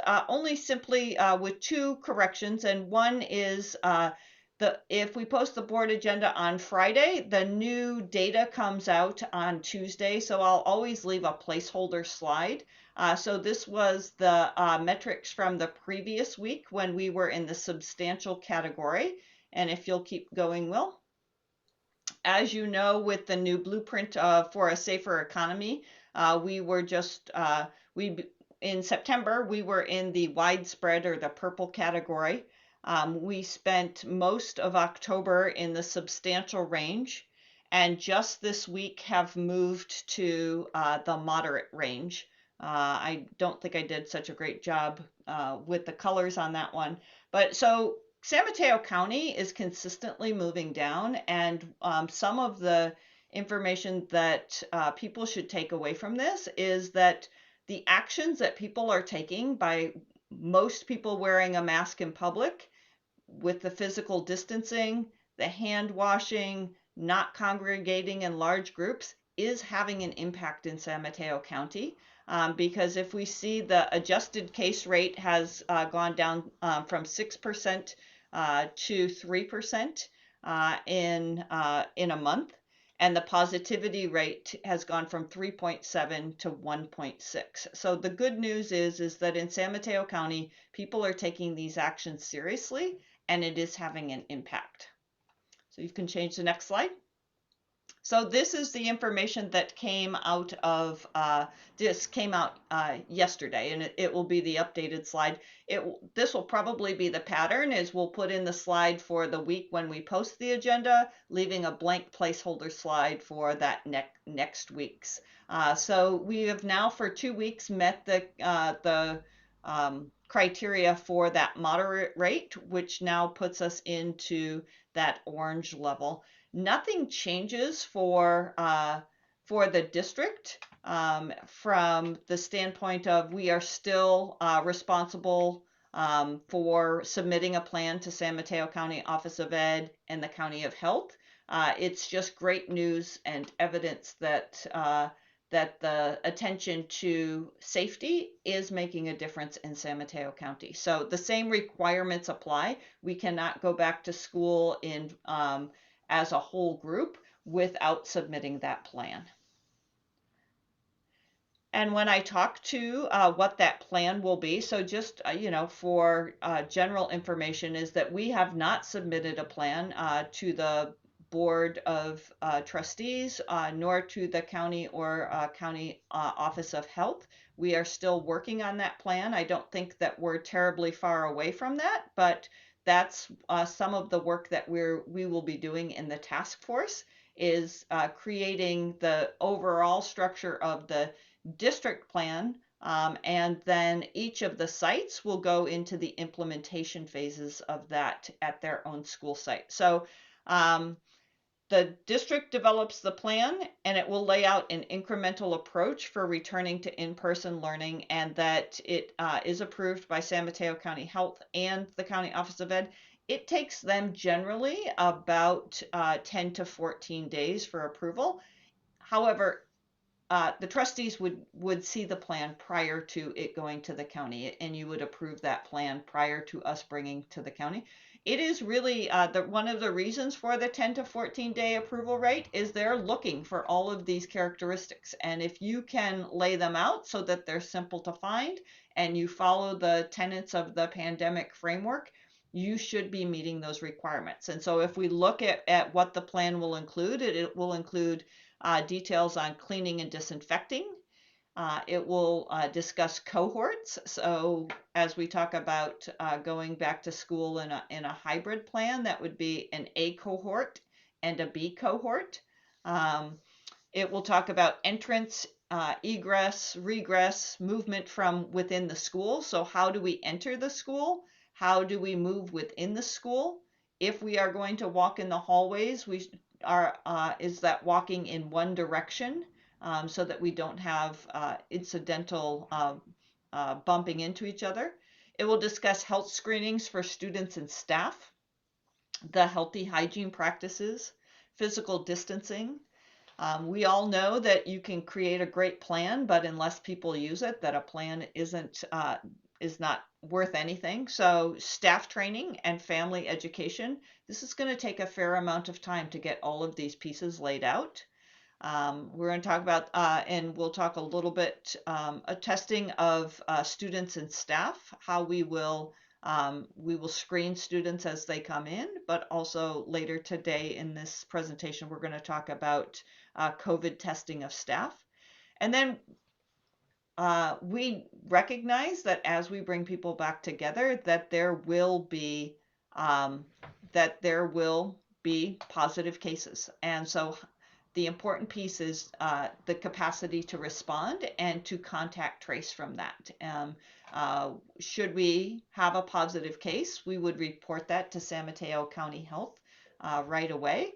And then we would go through a process of assisting in the contact tracing, just looking at who that, whether it's an employee or a student, has had exposure to within the last period of time. So next slide. So this is the task force. We had our first meeting last week. I had horrendous technology issues, but the team did meet. There is one new member of that task force, and that is in the transition to a new CSEA president. Nicole Sayers will be joining us, and that when Jerry Newland does retire, we won't replace that position. So these are the people that are on the team. We'll keep going. So the question is, when will we return to school? And we have not set a date for returning to school. It seems as though the most prudent way of doing this is making sure that we have a plan, that we know that we can put these things in place. During the task force, a perceptive parent member said, it looks like with all of the things that you have to do here to get the plan in place and to ensure a safe return to school, that it seems like that a likely time for a return would be after the winter break. So while we've not discussed a time, that could be part of the trustee discussion. Clearly, we are not going back until we have a plan, we know things are safe, but I would recommend if we were, I'm interested in hearing the trustees' thoughts on this, but I think that to me, around the third week in January, shortly after the Martin Luther King holiday, in a staggered, methodical approach to returning to school.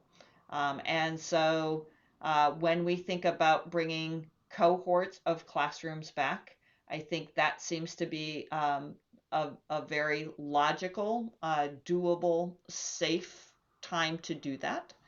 But again, we have not set a time and we've not set a date. But clearly, when you look at the work that we have to do, it doesn't seem like we will be prepared to do that earlier than that. We are doing some individual assessments of students in special education currently, and we are providing some individualized services for students.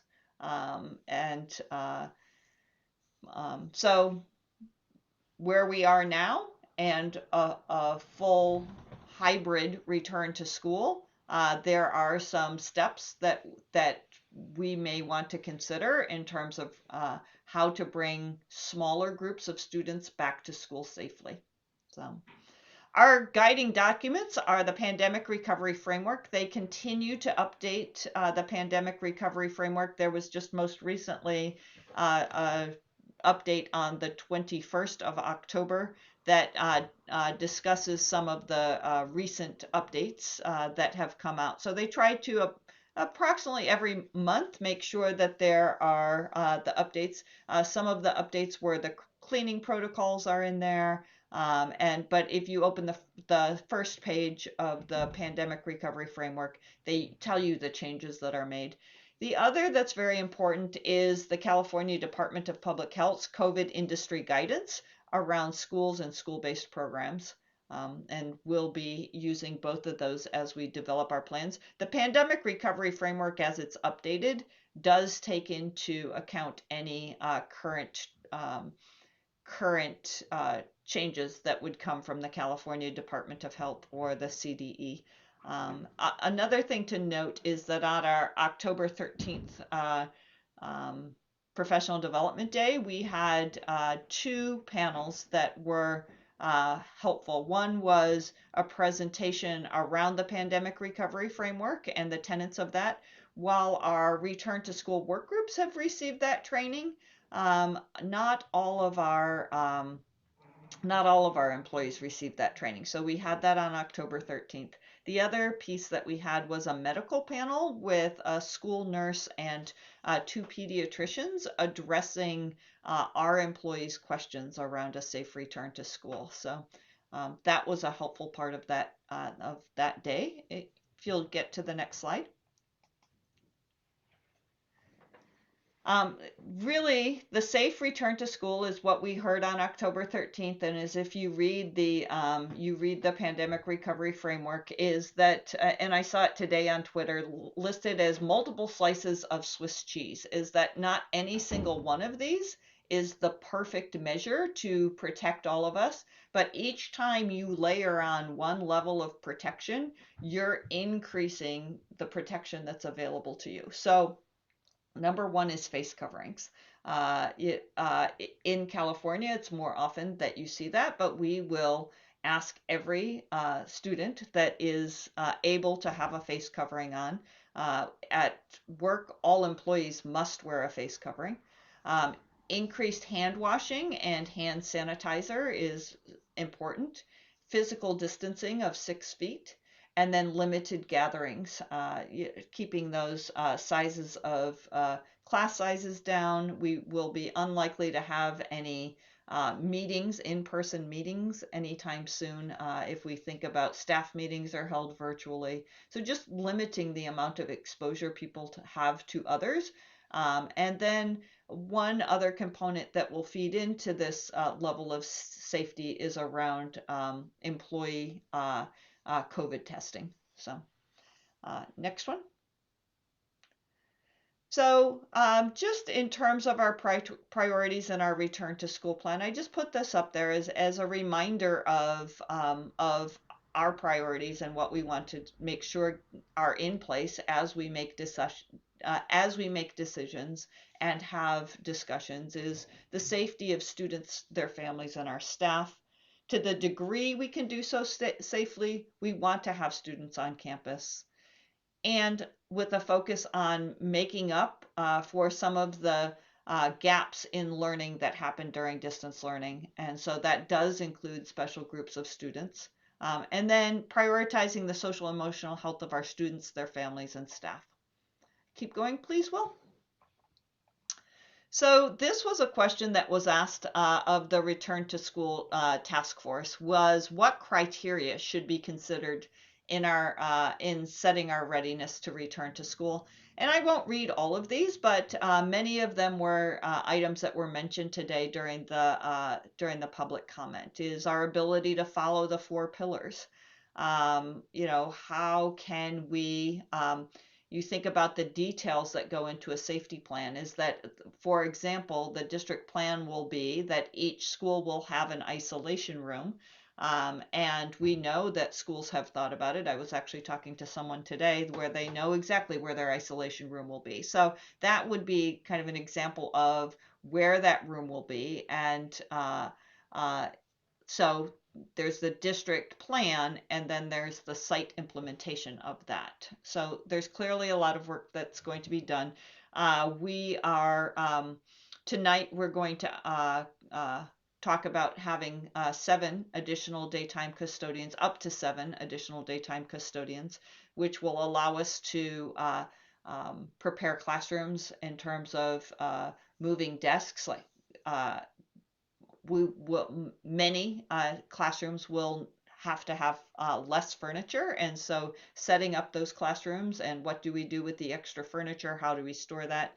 The cleaning protocols are things that we're putting in place. On the October 13th Professional Development Day, our custodial staff, both daytime and nighttime, received training on the cleaning protocol. We recognize that there's additional training that will be needed, but that was the beginning of that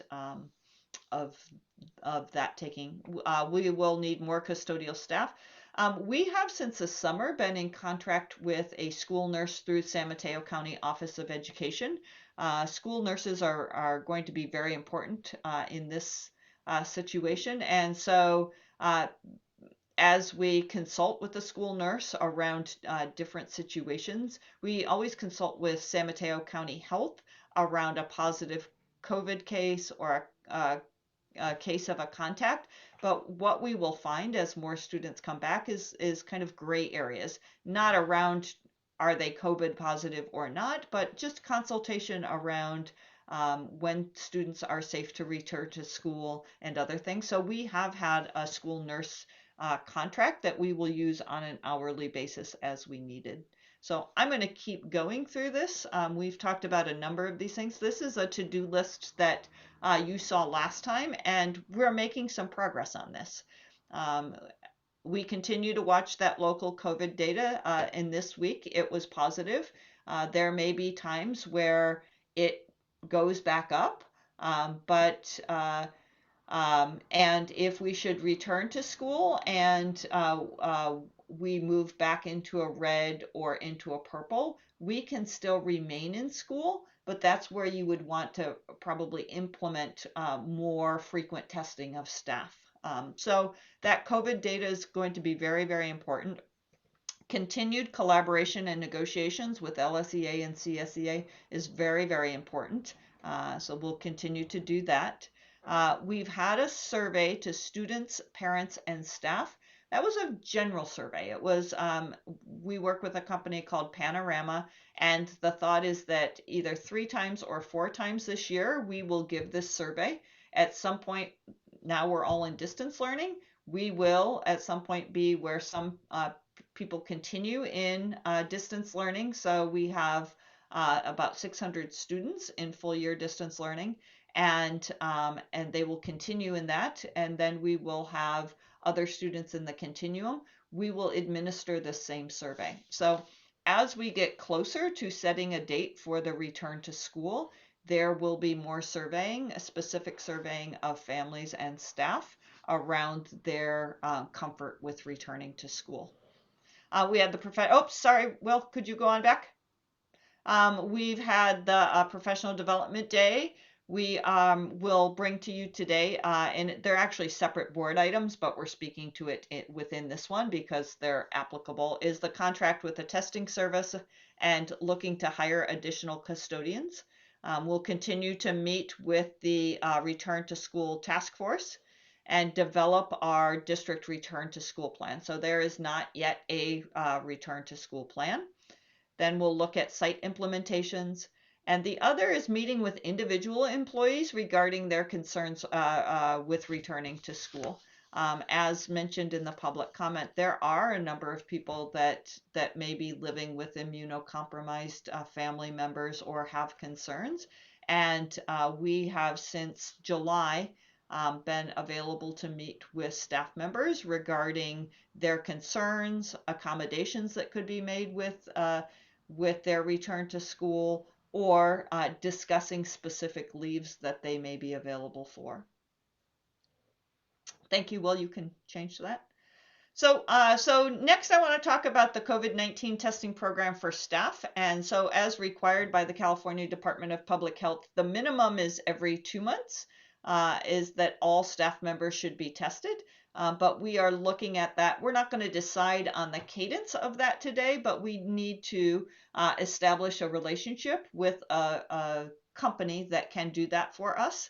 And so we looked at a few other providers, but Pacifica is choosing to partner with the San Mateo County Office of Ed and use curative care for the COVID-19 employee testing. And having the San Mateo County Office of Ed being the master contract and having an exhibit under that is an important piece to that. That contract was negotiated by San Mateo County Office of Education, and we would be just participating in that through that. And so all employees would be tested for COVID-19 on a regular basis to detect possible cases. And we will be provided the testing kits for the staff by Curative Care. The testing will happen at sites to limit additional travel, and it would be monitored by a testing facilitator who would be present during the testing. It's self-administered by the employee, but they are observed by another employee. You can keep going.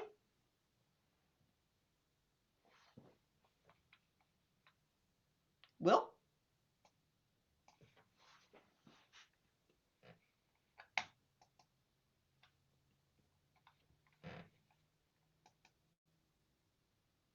Will? Yeah, that's the next slide. Okay. I'm at hiring, but there was two for there was this one. There was two for the continuing staff. There was let's go back to the curative one. There's one more. Okay, there we go.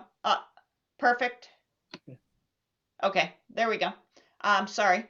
So let's see, we talked about it being self-administered. The results will be shared within 48 hours. We actually think that there's a better turnaround based on what we're hearing from what they are getting right now. We really want a turnaround of 48 hours or less. So a designated point person in the district would receive the confidential information to follow up on any of the results in contact tracing. So additional information for the trustees is that as level 3 essential workers, the individual's private insurance can be billed for this, can be billed for the testing. So there is no cost to the employee. We can test up to as often as once a week. I think we will have some employees that we want to test once a week. So employees that move between school sites, that have maybe more contact with other students, we would want to have tested once a week. Most employees, we would want to have tested. You always want to have an ability to move to more testing. So we could choose once a month, we could choose every 3 weeks, every 2 weeks. That would seem for most employees the way to go. We're not required to make that decision right now. That will be a part of the return to school plan.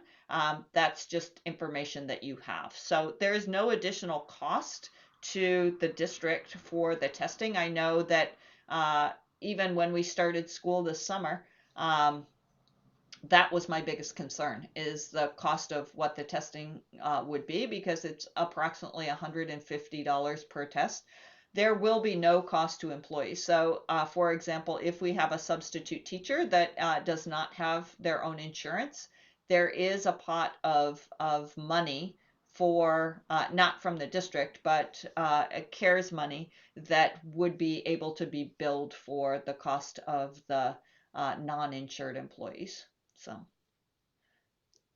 So this we're going to ask you in another board item to approve, but I just put it together because this is the topic. So next question. So hiring additional custodial staff. So cleaning and disinfecting measures are really important to our ability to return to school. And we know that even with when things were going very well with a full daytime custodian and a full nighttime custodian, to get some additional cleaning during the day, so additional bathroom cleaning, additional doorknobs, we need some more people on campus to do that. We're going to ask you for up to 7 custodians, and that seems vague. We want 1 per school site. LMEC, the students are there. We would want a custodian to be there while the students are there. We didn't say automatically 7 because it's going to be a challenge to hire 7, is to find 7 people and to hire them. And if there was an individual that that could only take the job part-time, so we're going up to 7 just to give us that flexibility. That will give us some extra daytime support for cleaning, disinfecting, and then the additional capacity for deep cleaning and disinfecting if a positive case is found. And then I talked about the training that the custodians received, but that there would be some additional training as we move forward. So, in terms of protective equipment and supplies, we have been stockpiling some of them. We do know that there are some specific things that we need more of. I would like to see us have some more facial shields. We have 50 facial shields, but I know for the teachers of the very youngest kids and some special educators, they would like to wear a mask and a facial shield. A facial shield in itself is not enough. You have to at least have on a mask and a facial shield. If you cannot wear a mask, kind of the alternative to that is a facial shield with drapes. So we're looking at some of those. We have 200 infrared thermometers, so we are capable of taking temperatures. And then we have the plexiglass shield for the office. There may be classrooms where we would want to also use them. So when we talk about a small group or kids maybe that are not able to mask, that we would want to have those shields. And we've been stockpiling some hand sanitizer. We have hand sanitizers in the classrooms that will be filled with the sanitizer, and a lot of individual bottles of those. Next slide. So the next question, the next part is just opportunity for board discussion and any questions that you have. Oh, actually, stop. Can I stop right there? I wanted to invite if Will would elevate Megan and Jerry as the ability to talk in the question and answer section. Let's see. We'll go to the participant list.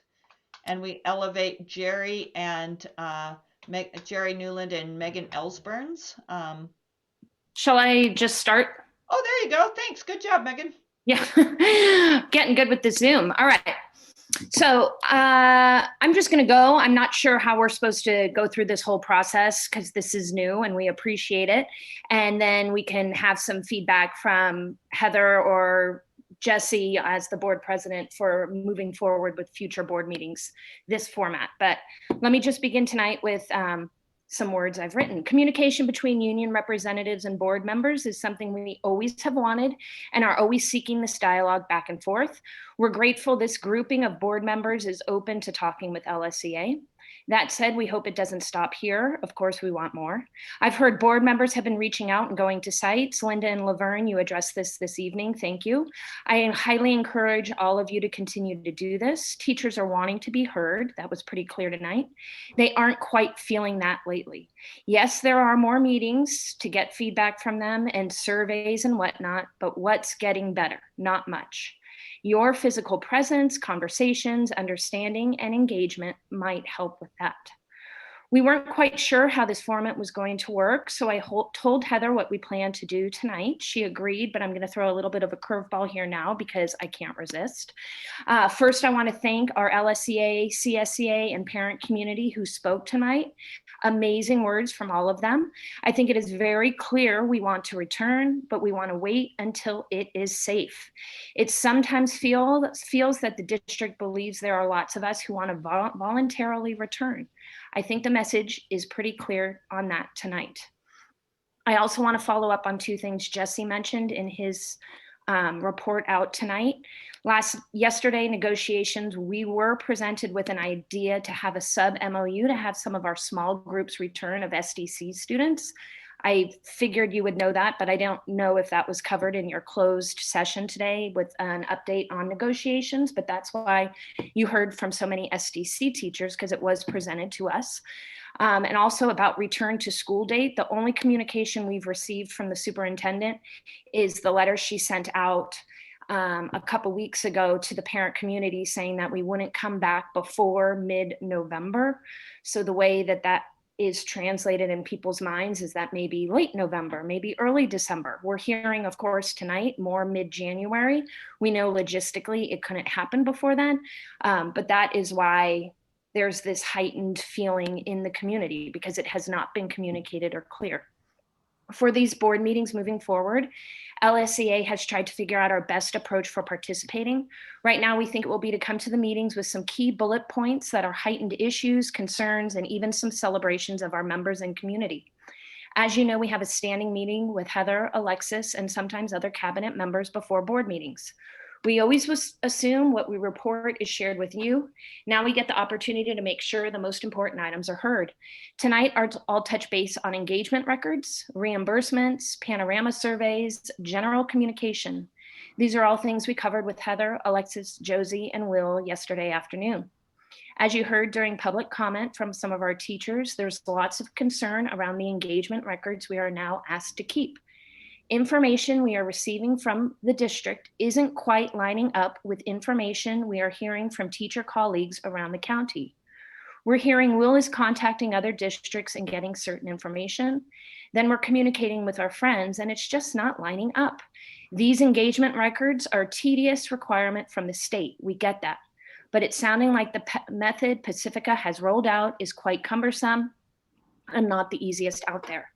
In our last MOU, we are extremely grateful that $300 was allotted to our members to use towards items needed to support distance learning. We understand Josie wants to keep detailed and correct records. We're working through this.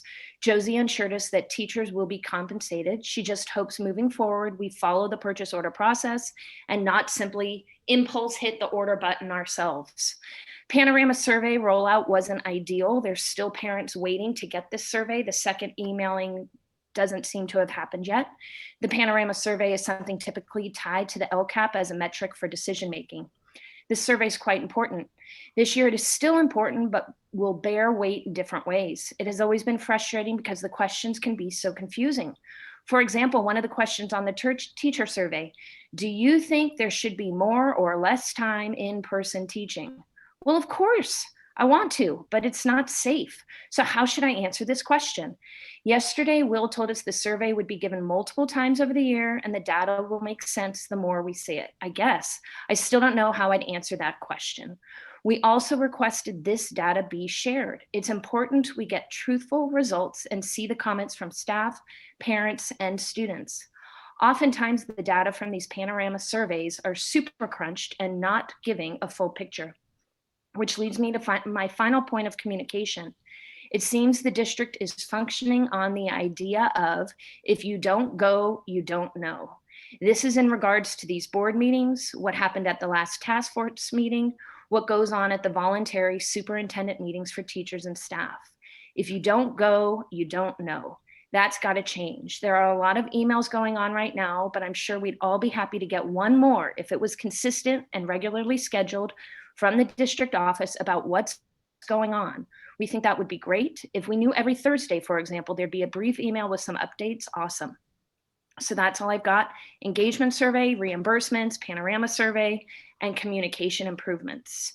In closing, what can we celebrate? our community. It's much more engaged. We thank the Pacifica community for their engagement and participation in ensuring we return to school when it is safe for all members of the community. I think that was very clear tonight in public comment. And that's all I've got. So that's what I've got. I don't know from here what we're doing. Yeah, well, I appreciate what Megan has shared there, because right now, a lot of the decision making, et cetera, revolves around, the teachers.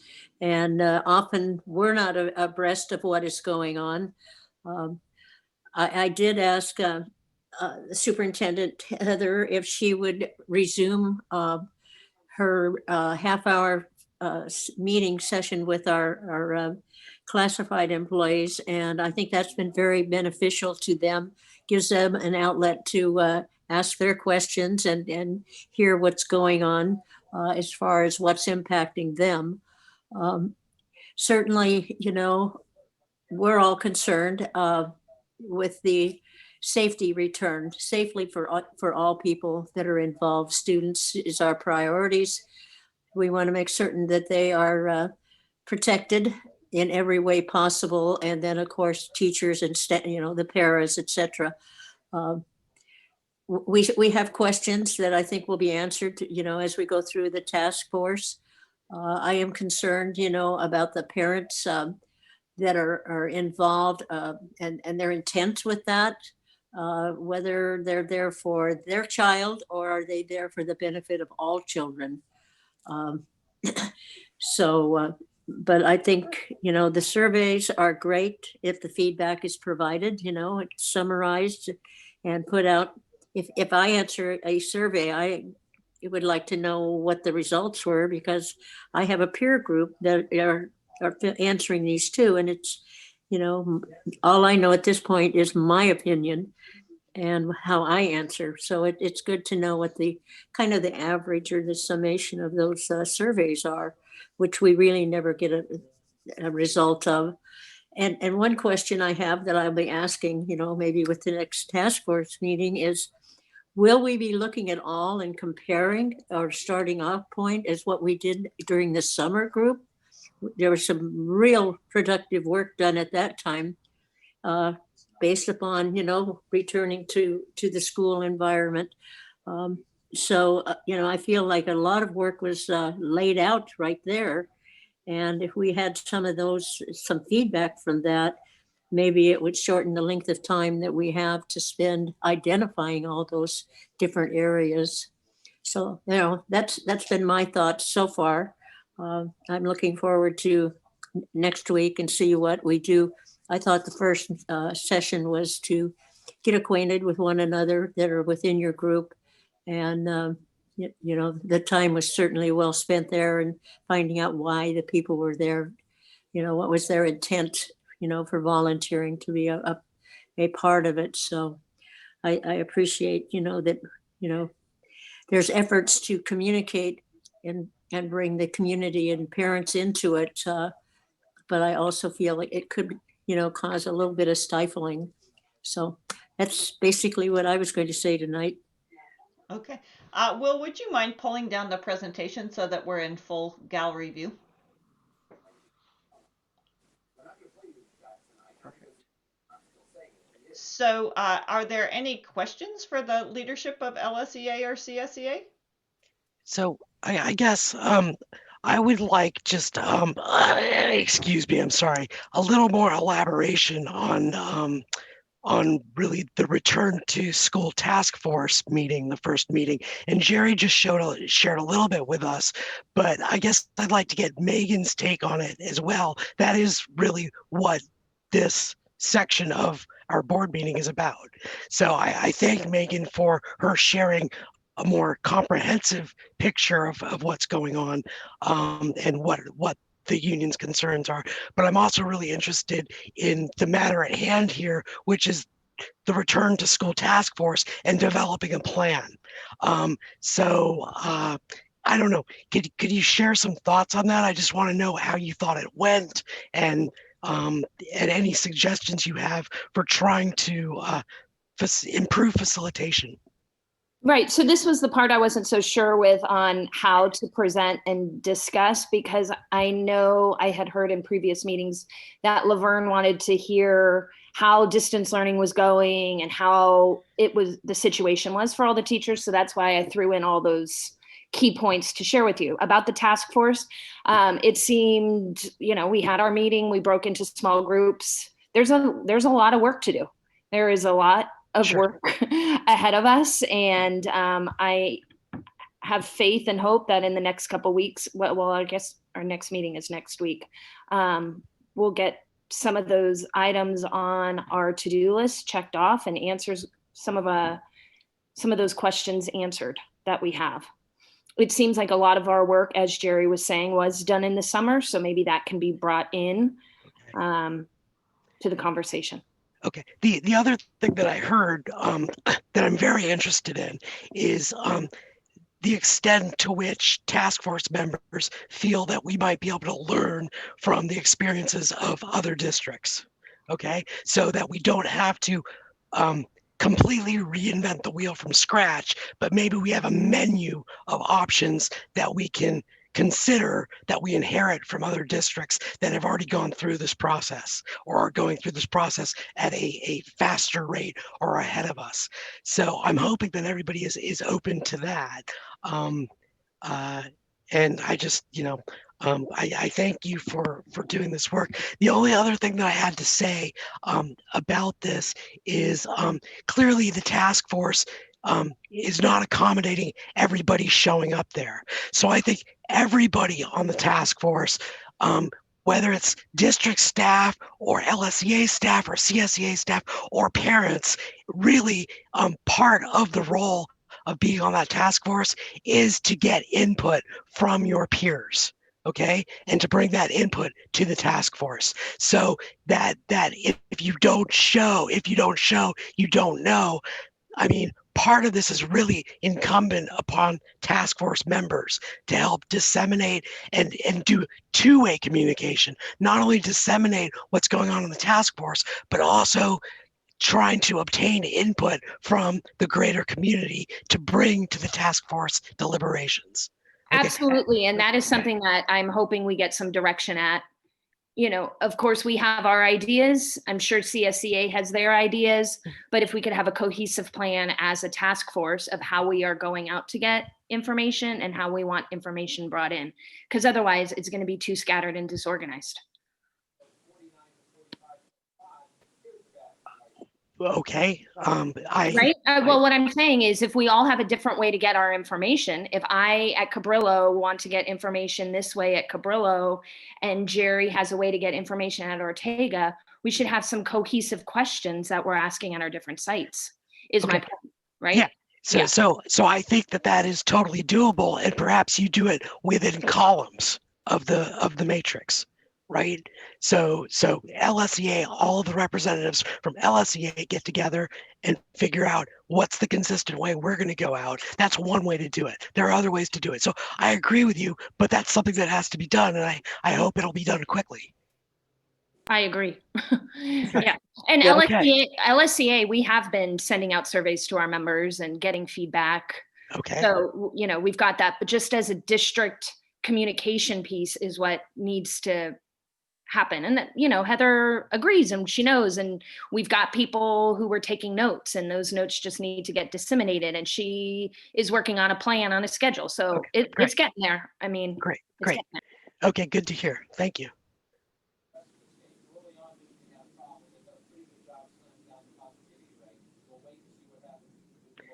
Any other questions? Any other board members have any questions?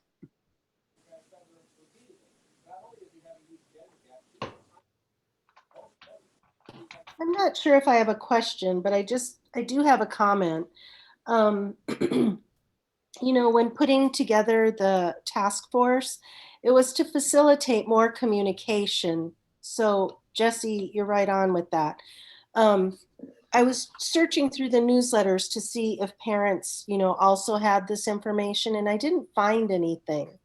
And so, the whole point is that we communicate, that we make a plan together, and it's safe. So I know it was the only the first meeting last week. But I just wanted to put it out there that, you know, if the parent council reps can take the information and get it into the newsletters, because parents are concerned. I mean, I'm not sure how many parents went into the lottery for this task force, but, you know, parents are concerned. So we have to get the information out to them somehow. And so you know, just went through the newsletter. So I'll continue, you know, doing that. But somehow we've got to get, you know, more of the community in there and just getting, you know, maybe the report, the minutes attached to the newsletters, something, because I do agree that to alleviate some of the stress that some of the employees might be feeling about, well, when are we going to go back to work? You know, so we're saying, you know, that mid-January is probably the most feasible, but I think we do need to give some reassurance, you know, that, you know, you're not going to go back to work until the task force plan is approved and until it's safe to go. And that might be around January, you know, I don't know what the date was, 18th or 19th.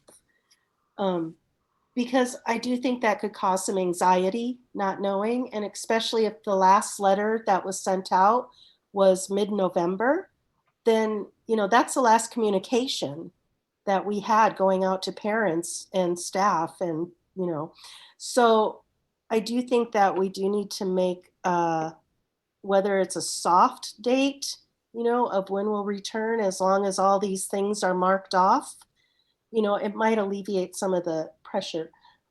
So I just wanted to comment on that, the communication and the engagement logs. I'm not sure if this is appropriate at this time, but it's been brought up in the report. And Megan, I just want to thank you. You know, I don't really think there's like a format to follow. We just want to hear how things are going with the teachers and, you know, whether it's in the task force or not. But the engagement logs, it, you know, just as a person, it just doesn't seem like it's the best practice to go back to August and September and try to remember what each student was doing. Is that what the engagement log is making notes about So what? I think we could discuss this. What I worry about is discussing this in a non-agendized way. So if we think about that, if the public wanted to comment or make a suggestion that I guess I'm going to defer to the board members about whether this is an appropriate place to discuss this. So, so my 2 cents on this, or my understanding of this slot, was that we would determine jointly with LSEA what they wanted to talk about, and we would agendize it, right?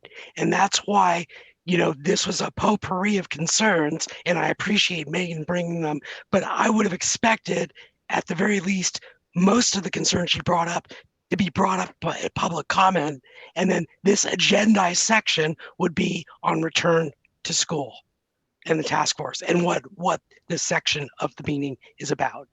So that was my expectation. I'm happy to talk about it here, but I don't think that we can give anybody, the public, a chance to weigh in, and that honestly is not fair. So I'm happy to talk about it. I think that we do need to talk about it, but I worry about violating the Brown Act around discussing a non-agendized item. Can Something we that we could put on for next time? Exactly. Yeah, because just that's kind of changing the subject completely from this item. Yep. And you know, that's actually a good, as we're doing this and trying this, you know, for the first time, this is a good example of why, if we're going to do this, we would need to know what those topics are before we go on to the agenda. You know, 3 Can I weeks. speak for a second? Yeah, sure. Because what I was picturing how this was going to go and why I did it this way is because many of these meetings, Will has read a slide, Julie's read a slide, Josie's read a slide. Everyone's kind of read a slide about how things are going at school. So that's what I assumed. Then LSEA would then have a speaking point and CSEA would have a speaking point, and there would be questions. That's how I interpreted this agenda item to go. This agenda item is, COVID-19 and return to school. And that those are the things that are going on for us with COVID-19 and return to school. But I just wanted to make that clear. That's why I did those items. I don't know if maybe in the future I put those items during LSEA public comment and then during this time you can talk, because the whole desire I felt from the board, thankfully brought up by Laverne, was wanting to have a conversation and discuss the things that were going on. And maybe we're taking baby steps and it's just going to be about task force, and eventually we'll be having open dialogue about other things that are going on. Can I just jump in? So what I was envisioning is a teacher's report. And so when Alexis gives an HR report or Will gives a panoramic report, at least we have an idea of what it is. So maybe if you added some bullet points of things that you wanted to talk about in there. But I thought it would be like, here's the agenda. I thought it would be like district business, teacher's report, item I, and then, whatever you might want to talk about. I didn't think it was going to be restricted to just the task force. There's a lot going on in the classrooms as well. And when I listen to other teachers' reports in other districts, they're usually explaining what's going on, and it's not specific sometimes. I was watching Jefferson Union High School District, and, she decided she was going to talk about something else. So I'm not sure, I do read this, and engagement logs is out of the COVID arena. So I think if we could talk about that next meeting, that would be good, because I don't understand some things. But yeah, I was just thinking it was going to be more agendized, teachers report, CSA report, and then, if you wanted to add some bullet points so we know what is going to be talked about, that would be helpful.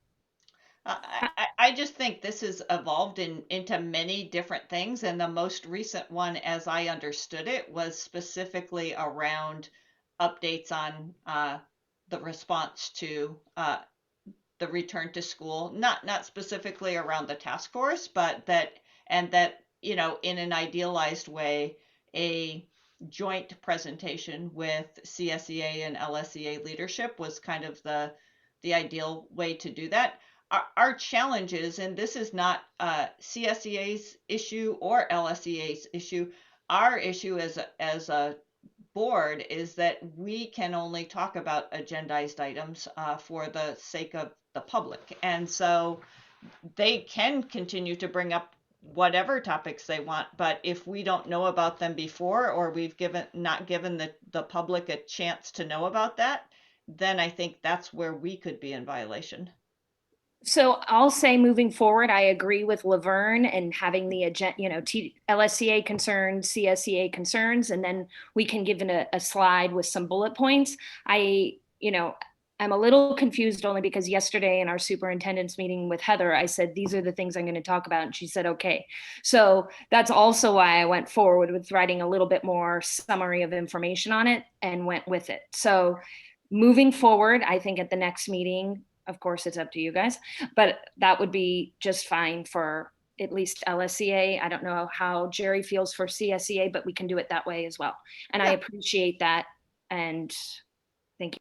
You haven't done anything wrong, Megan. It's how the board has to conduct their business. Linda? So I'm just going to loop back a little bit to the task force. I'd like to actually put a little pressure on the task force.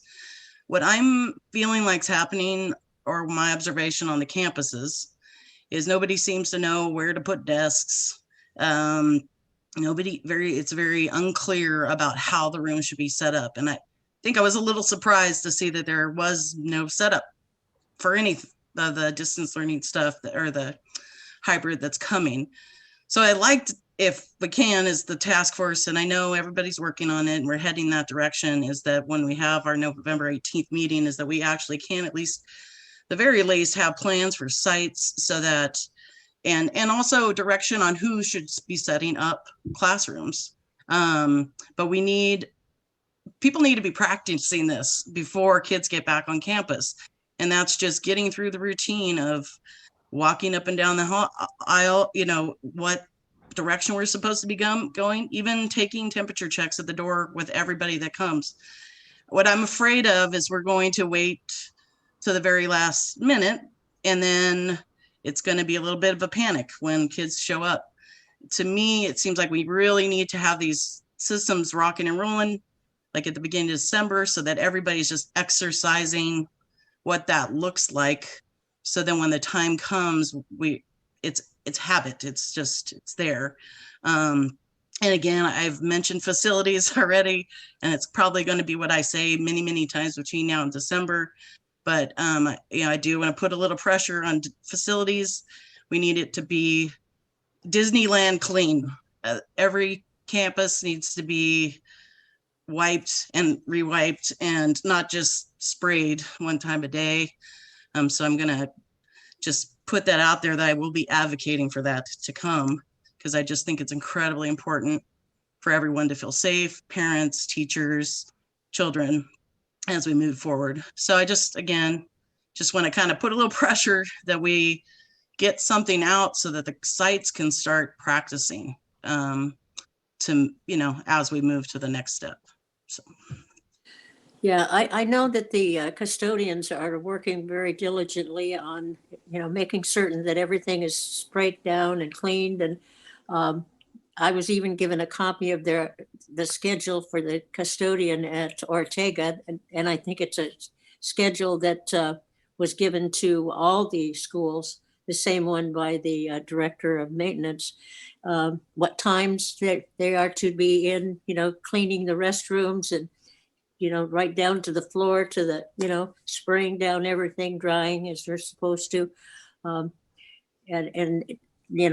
I know that the day custodian is already practicing everything that he's got to do on a scheduled basis. So we're getting I think a lot of help on the custodian side right now. And I know that we're practicing, at school, wearing the mask and keeping it on, and, the sanitizers, washing our hands, and even, when somebody's getting a little close, you need to, stay your distance. And, it's kind of a fun thing right now, but people are thinking about it, which I think is a good thing. Thank you, Jerry. I just want Just to bring wanted up to that add we're, too about the, oh, go ahead. we're over 20 minutes, about 20 minutes past our adjournment time. I think we have to vote to extend the meeting. And also we have to be a little bit cognizant of the time because we have 8 more items to get through. Yep, absolutely. We're actually, it's 10:30 is the, it's not the adjournment time, but it's when we reach 10:30 is when we would vote to extend it by a half an hour. But point noted around moving forward. Are there any last items on this category so that we can keep going? I just wanted to note that Megan had mentioned the collaborating with the summer committee that was happening. Mm-hmm. I didn't really hear much about that. I mean, through the summer, I guess, but if we could collaborate some of that information so that maybe some of the research or the footwork, is already there. Yep. There's already a footprint, so we could do that.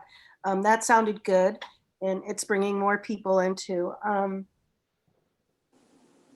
then I think that's it. I just want to say too, this is the first time we've had a teacher CSEA report. And so we're kind of just feeling it out to see how it goes. And, maybe maybe Heather and the president can kind of like feel through that and see, and then get LSEA and CSEA's expectations, because it's, just so that everybody can know what to expect next time. Yep. And if anyone, Laverne, if you have more questions about the engagement log, or any of you have any further questions, you are welcome to shoot me an email or give me a call, and I can give more clarification rather than waiting another 3 weeks. We're, here for you to talk to you about anything. Thank you. Okay, so are we complete with that presentation? Yes. And I'm assuming that will be coming up again in 3 weeks. Yes. Okay, we have item 10C, which is the appointment of Measure O Independent Oversight Committee members, and that would be Josie. Okay, thank you. Tonight, I'm bringing before you an action item, and I'll be requesting that you appoint 2 more members to our Bond Oversight Committee. We did have a couple people resign since our last meeting. One person relocated to another state, and the other person became a trustee on the board and had to resign their position. So we are actively recruiting replacements for the bond oversight.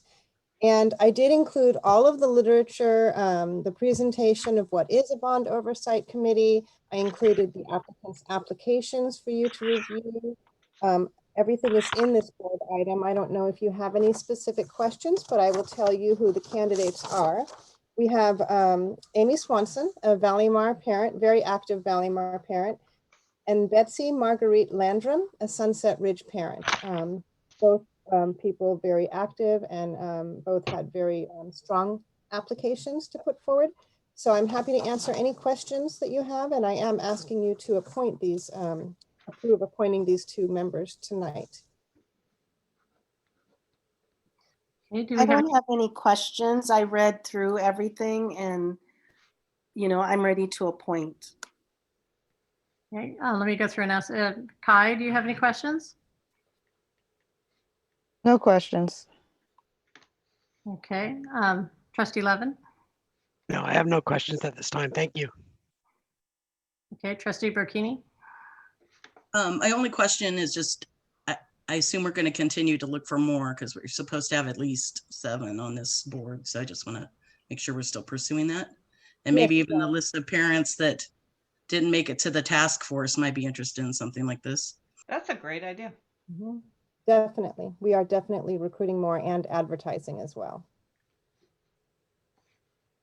Thank you. Okay.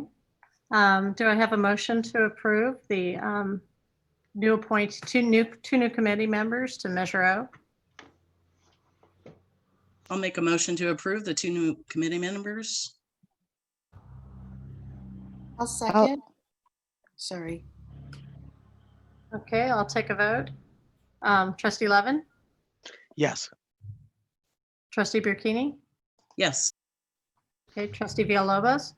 Yes. Trustee Doggett? Yes. And myself, yes.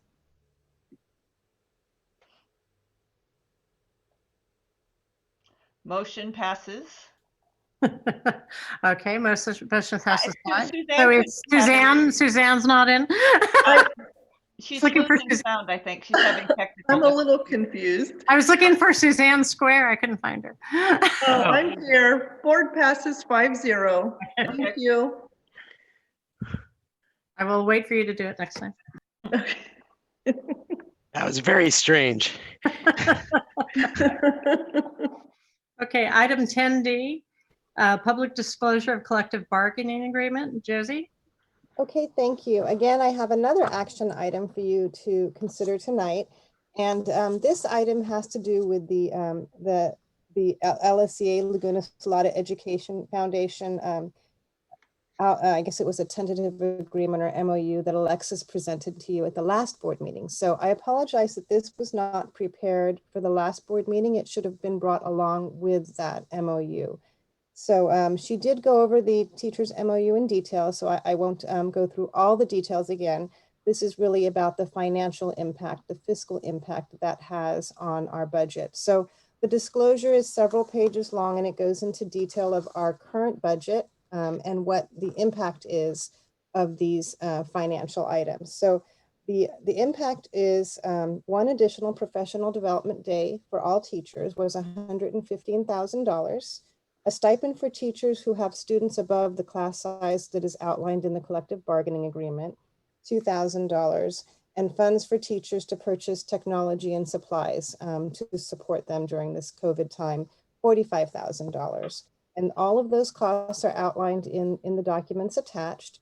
These funds are being paid for with the COVID learning loss funds. These are federal funds that we received one-time funds. The other item that is attached is the detailed county review of our settlement.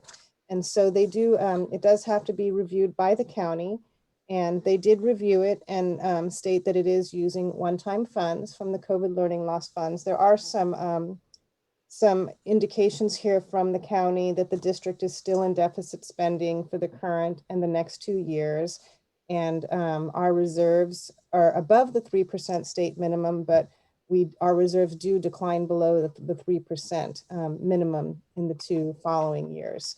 So we still need to monitor our budget very carefully and still work towards that budget reduction plan for the multi-year.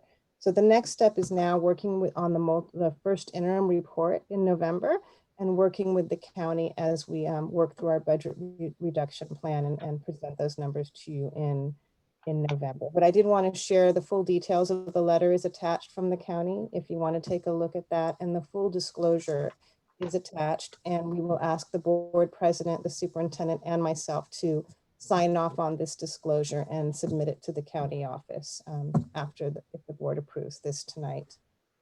I don't know if you had time to look at the documents. If you have questions about the AB 1200 disclosure, I'm happy to answer any questions. Yeah, I can call on each of you to whether you have any questions. Trustee Bucchini? No questions. Okay. Trustee Doggett? No questions. Okay. Trustee Levin? No questions, but I guess I would just like to draw everyone's attention to the email letter from the county, and they quote the government finance officer, Officers Association, or GFOA, their recommendation on reserves, which is 17%, and that is that's a far cry above where we're at. So we've got some medium to long-term planning that absolutely should be done.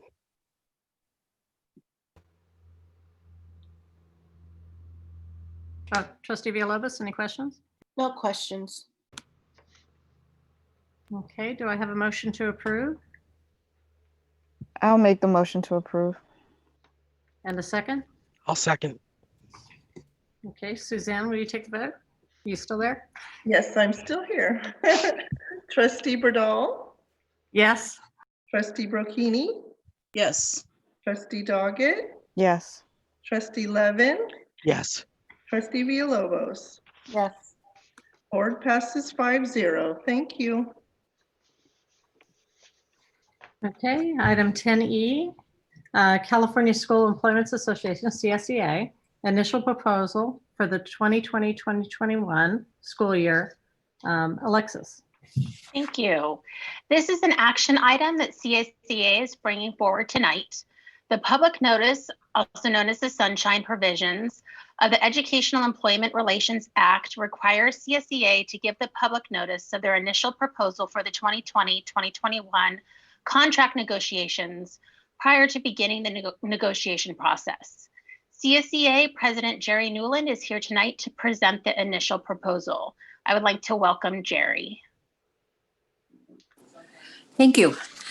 Yes, the California School Employees Association, CSEA, and our chapter 128 are submitting our initial bargaining proposals in accordance with the California Government Code, Section 3547, for the upcoming 2020-21 reopener contract negotiations. CSEA respectfully submits the following bargaining proposal. Article 8, hours of employment. CSEA has an interest in clarifying the language around work year and revising Appendix B. Article 9, vacations. CSE has an interest in addressing issues around the vacation cap. Article 10, compensation. This is the heavy one, guys. CSEA has an interest in a fair and equitable salary increase, enhancing our step advancement and longevity, improving the language around work out of classification, and in enhancing the language around health and welfare benefits. We're also, just a little added note here, we're quite anxious to receive the district's bargaining proposal so that we know where we're both starting out. Thank you. Thank you, Jerry. It is recommended that the board approve the CSEA initial proposal for the 2020-2021 school year. Are there any questions? I have none. No questions.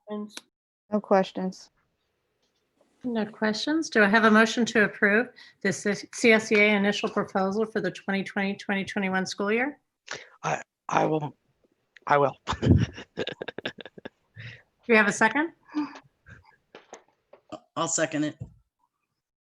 Okay, Suzanne, could you take the vote? Yes. Trustee Burdall, Yes. Trustee Brocchini, Yes. Trustee Doggett, Yes. Trustee Levin, Yes. Trustee Villalobos. Yes. Board passes 5-0. Thank you. Okay, item 10F, the California School Employees Association, CSEA, MOU regarding return impacts and effects on the CSEA bargaining unit. Alexis. Thank you.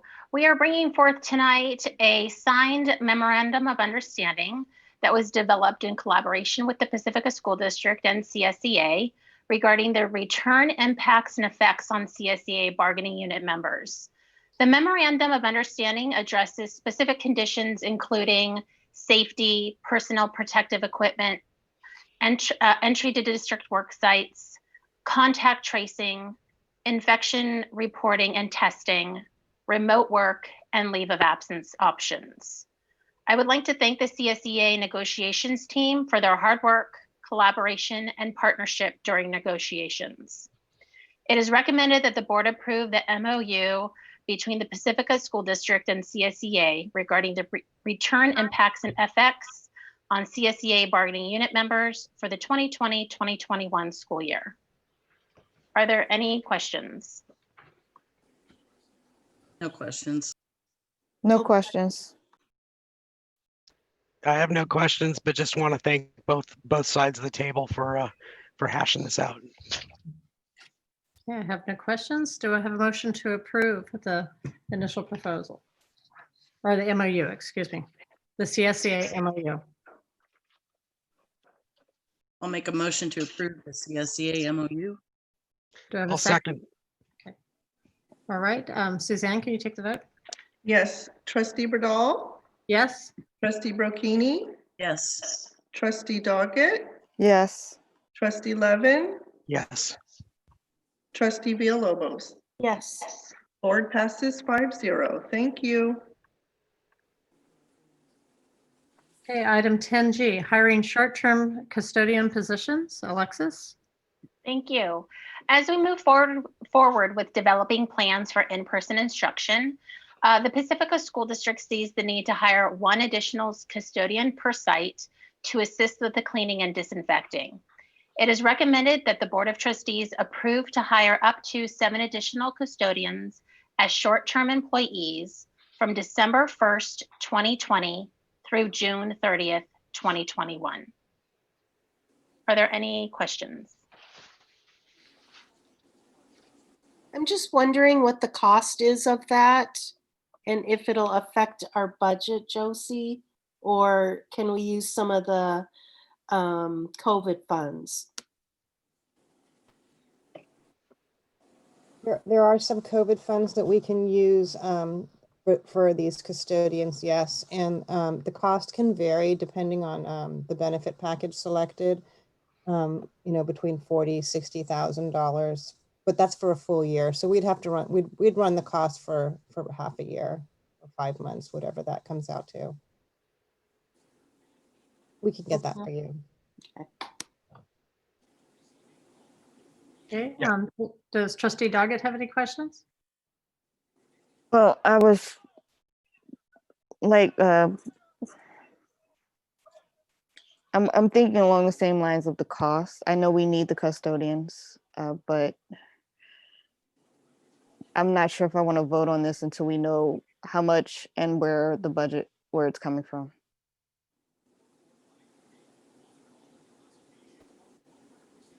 Okay, Trustee Levitt, did you have any questions? Well, I would like to see the details as well, but I don't think that I'm as bothered as my fellow trustees on this. I mean, I see that in order to really develop the safest plan possible, we have to be able to have adequate cleaning staff in place.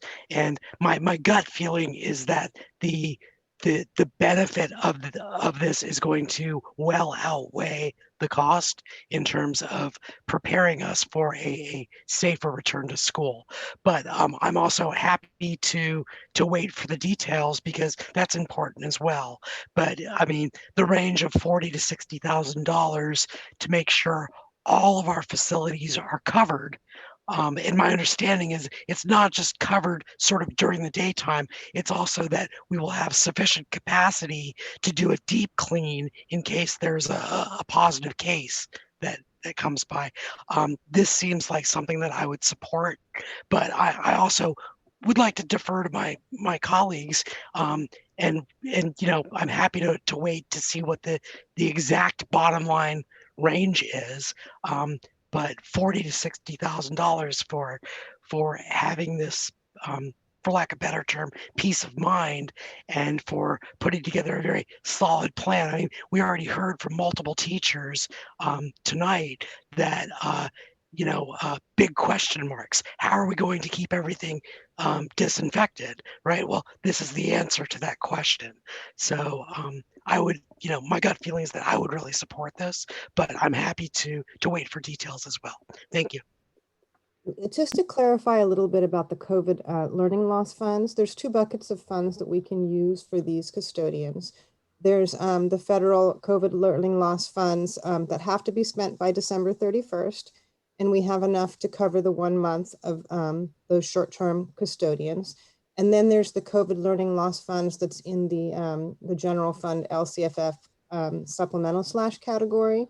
And those funds need to be spent by June 30th. So you could easily use this one-time cost of short-term employees because you would consider it a one-time cost and match it to the one-time funding from the COVID learning loss. I just ran very, very quick calculation using an average of 50,000 if it was like for the whole year, you know, times 7 custodians times half a year is 175,000. So that was just very quick calculation. It would likely be between there and under $200,000 for 7 short-term people for half of a year. Okay. Thank you for running that. Just to be clear, this is for when the schools, these custodians will come in when the schools, if the schools open to students. Or are we thinking of hiring these people before any students are in the building? It would be starting with December 1st, and that would be to as we prepare classrooms and move furniture. We'll have to move furniture outside of schools, and just setting up all of the routines and getting the training. So we'd rather not wait until just before the students return. We'd like to have a little extra bandwidth of 6 weeks. Starting on December 1st, just to help do many of the things that Linda requested, is get the classroom set up and get the routines in place. And the other piece that I would ask, if you feel comfortable with those numbers and knowing that it's instrumental to our return to school, is that it will take us some time to hire these people. And so really waiting until the 18th of November would make that challenging. And what we're voting on here again is an up to 7. So it's not necessarily 7, right? Correct, yes. Okay. I was just really curious if we could use some of the COVID funds. And how much do we have left in the COVID funds, Josie? Well, from the 1.3 million, we pretty much have them all earmarked through the end of the year. There's probably about half of that left as of today, but it is going to be spent by December 31st, and that's one category, the federal COVID learning loss funds, and then the other category that they assign to us is the LCFF/supplemental. And those funds we had until June 30th, so we didn't start spending those funds. And I can send you the exact number. It was in the hundreds of thousands of dollars in that category as well. That would be great if you could send that. Thank you. What we'll do is we'll bring you an update on all the COVID learning loss funds when we do the first interim report on November 18th. And you can see the different categories of the COVID learning loss funds and how they're being spent and what the exact balances are at that time.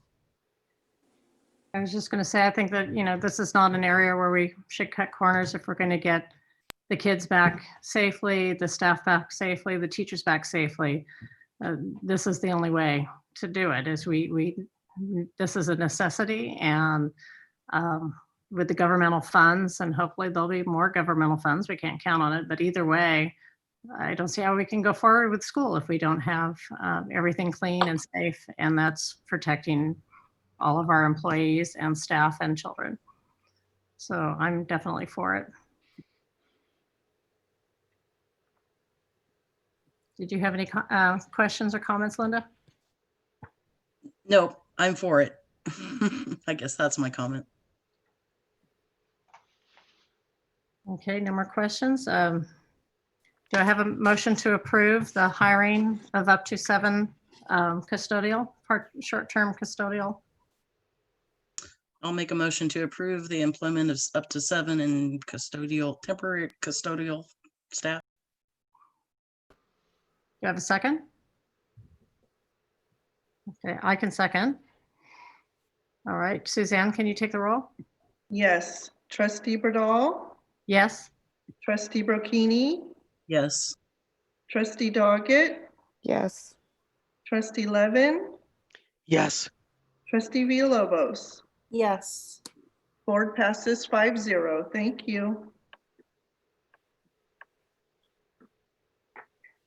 Okay, so the next one is 10H, the approval of COVID-19 testing services. Josie Peterson. Okay, so this is the contract that Dr. Olson had referred to you in her presentation earlier. The San Mateo County Office of Ed has entered into agreement with Curative Labs, and we've attached the agreement from the San Mateo County Office of Education, as well as the appendix that would apply to Pacifica School District. So they really have gotten a system down for testing schools and school district employees, as well as students. This agreement would be cost effective and confidential for the school district. They would be able to come on campus and make sure that it is done to maintain a safe workplace. All of our employees would have to sign a consent and waiver form in order to be tested. And the curative would bill the employees' insurance directly. And then if there isn't any insurance for the employees, Curative does have some funding, some COVID relief funds available to cover that. Now, in the event that students are tested and they don't have insurance, that's where the district would pay for that testing, if that were to occur in that case where they didn't have insurance and they needed to be tested. So I think this contract is really important in order to enable us to move forward with our pandemic recovery task force planning to reopening schools. I've attached it, and I know Dr. Olson kind of talked a lot about it during her presentation, so I don't know if you have further questions or want to look at the contract or have more discussion about it.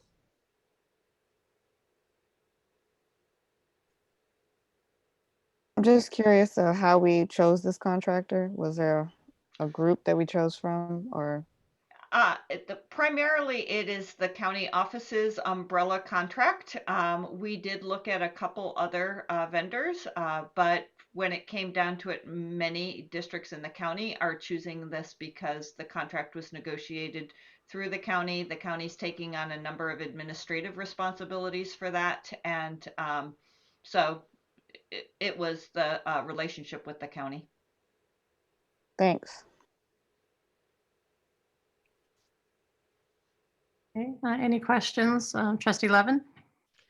No, I mean, one of the things that was really attractive to me when I saw this is that all of the billing is taken care of and the district is not involved, because that would be a nightmare for us, right? Or for anybody. Everybody knows trying to get through insurance companies, it's a nightmare. So if these guys are taking that on, that is, you know, a significant part of the battle, right?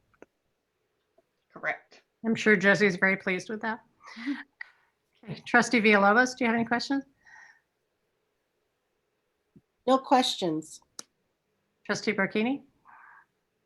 My only comment is this, I think this is a great program. All the tests, I'm just going to reiterate that the tests are all administered by yourself, by the teacher. And then I actually heard that the turnaround is 24 hours up to 48.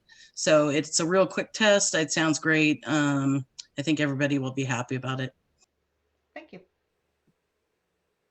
Yeah, I think my understanding is it's not the brain probe one, so it's a much better one. It's a shorter stick. It's a shorter stick, yes. You want Brain probe. Okay, do I have a motion to approve the COVID-19 testing contract? I'll motion to approve. Do I have a second? I'll second. Okay, Suzanne, can you take the vote? Yes. Trustee Burdall? Yes. Trustee Brocchini? Yes. Trustee Doggett? Yes. Trustee Levin? Yes. Trustee Villalobos? Yes. Board passes 5-0. Thank you. Okay, we're on to item 11, board bylaws, board policies, and administrative regulations. Alexis LaFlaherty. Thank you. CSBA provides sample bylaws, board policies, and administrative regulations, reflecting any legislative changes several times each year, with descriptions identifying major changes in revised materials, as well as any editorial changes or technical revisions. I compared the CSBA sample policies to our current policies. What is being brought to you tonight are the policies which reflect changes up to December 2019 for the following 4,000 series. The first administrative regulation, 4030, is updated to reflect new law SB 778, which delays until January 1st, 2021, a requirement for districts with 5 or more employees to provide at least 2 hours of sexual harassment training to supervisory employees and at least 1 hour of sexual harassment training to non-supervisory employees. It also reflects a new law, AB 9, which allows complaints of employment discrimination to be filled with the Department of Fair Employment and Housing up to 3 years after the alleged act. The next board policy, 4033, reflects new law SB 142, which mandates districts to adopt policy that addresses an employee's right to request lactation accommodations, the process by which the employee makes the request, the district's obligation to respond to the request, and the employee's right to file a complaint with the labor commissioner alleging any violations of the right to lactation accommodation. Policy also reflects provisions of SB 142 requiring districts to provide a lactation room or location with features prohibiting districts from discriminating or retaliating against an employee who exercises the right to lactation accommodations. And the final board policy in the 4000 series that I'm presenting tonight is board policy 4151, 4251, and 4351. This policy is updated to clarify that in determining whether an executive, administrative, or professional employee is exempt from overtime rules, the salary threshold established by state law supersedes the threshold established by federal law. This policy also deletes complex information on IRS forms that must be completed by employees who earn compensation over 9 to 10 months, but elect to spread that payment out over 12 months. If no substantial changes are made at the first reading, these policies will be placed on consent for adoption at the November 18th meeting. Are there any questions that I might answer? Jesse. I have one. So there's just one place in 4151, 4251, 4351, and it's on page 3. And I fear that perhaps too much was cut out, was struck through here. And so if you look on page 3 in the box at the top of page 3, it starts with on September 24th, 2019. It's in the portion that's in bold. And this refers to the exemption. And the exemption is if you make more than so much, right?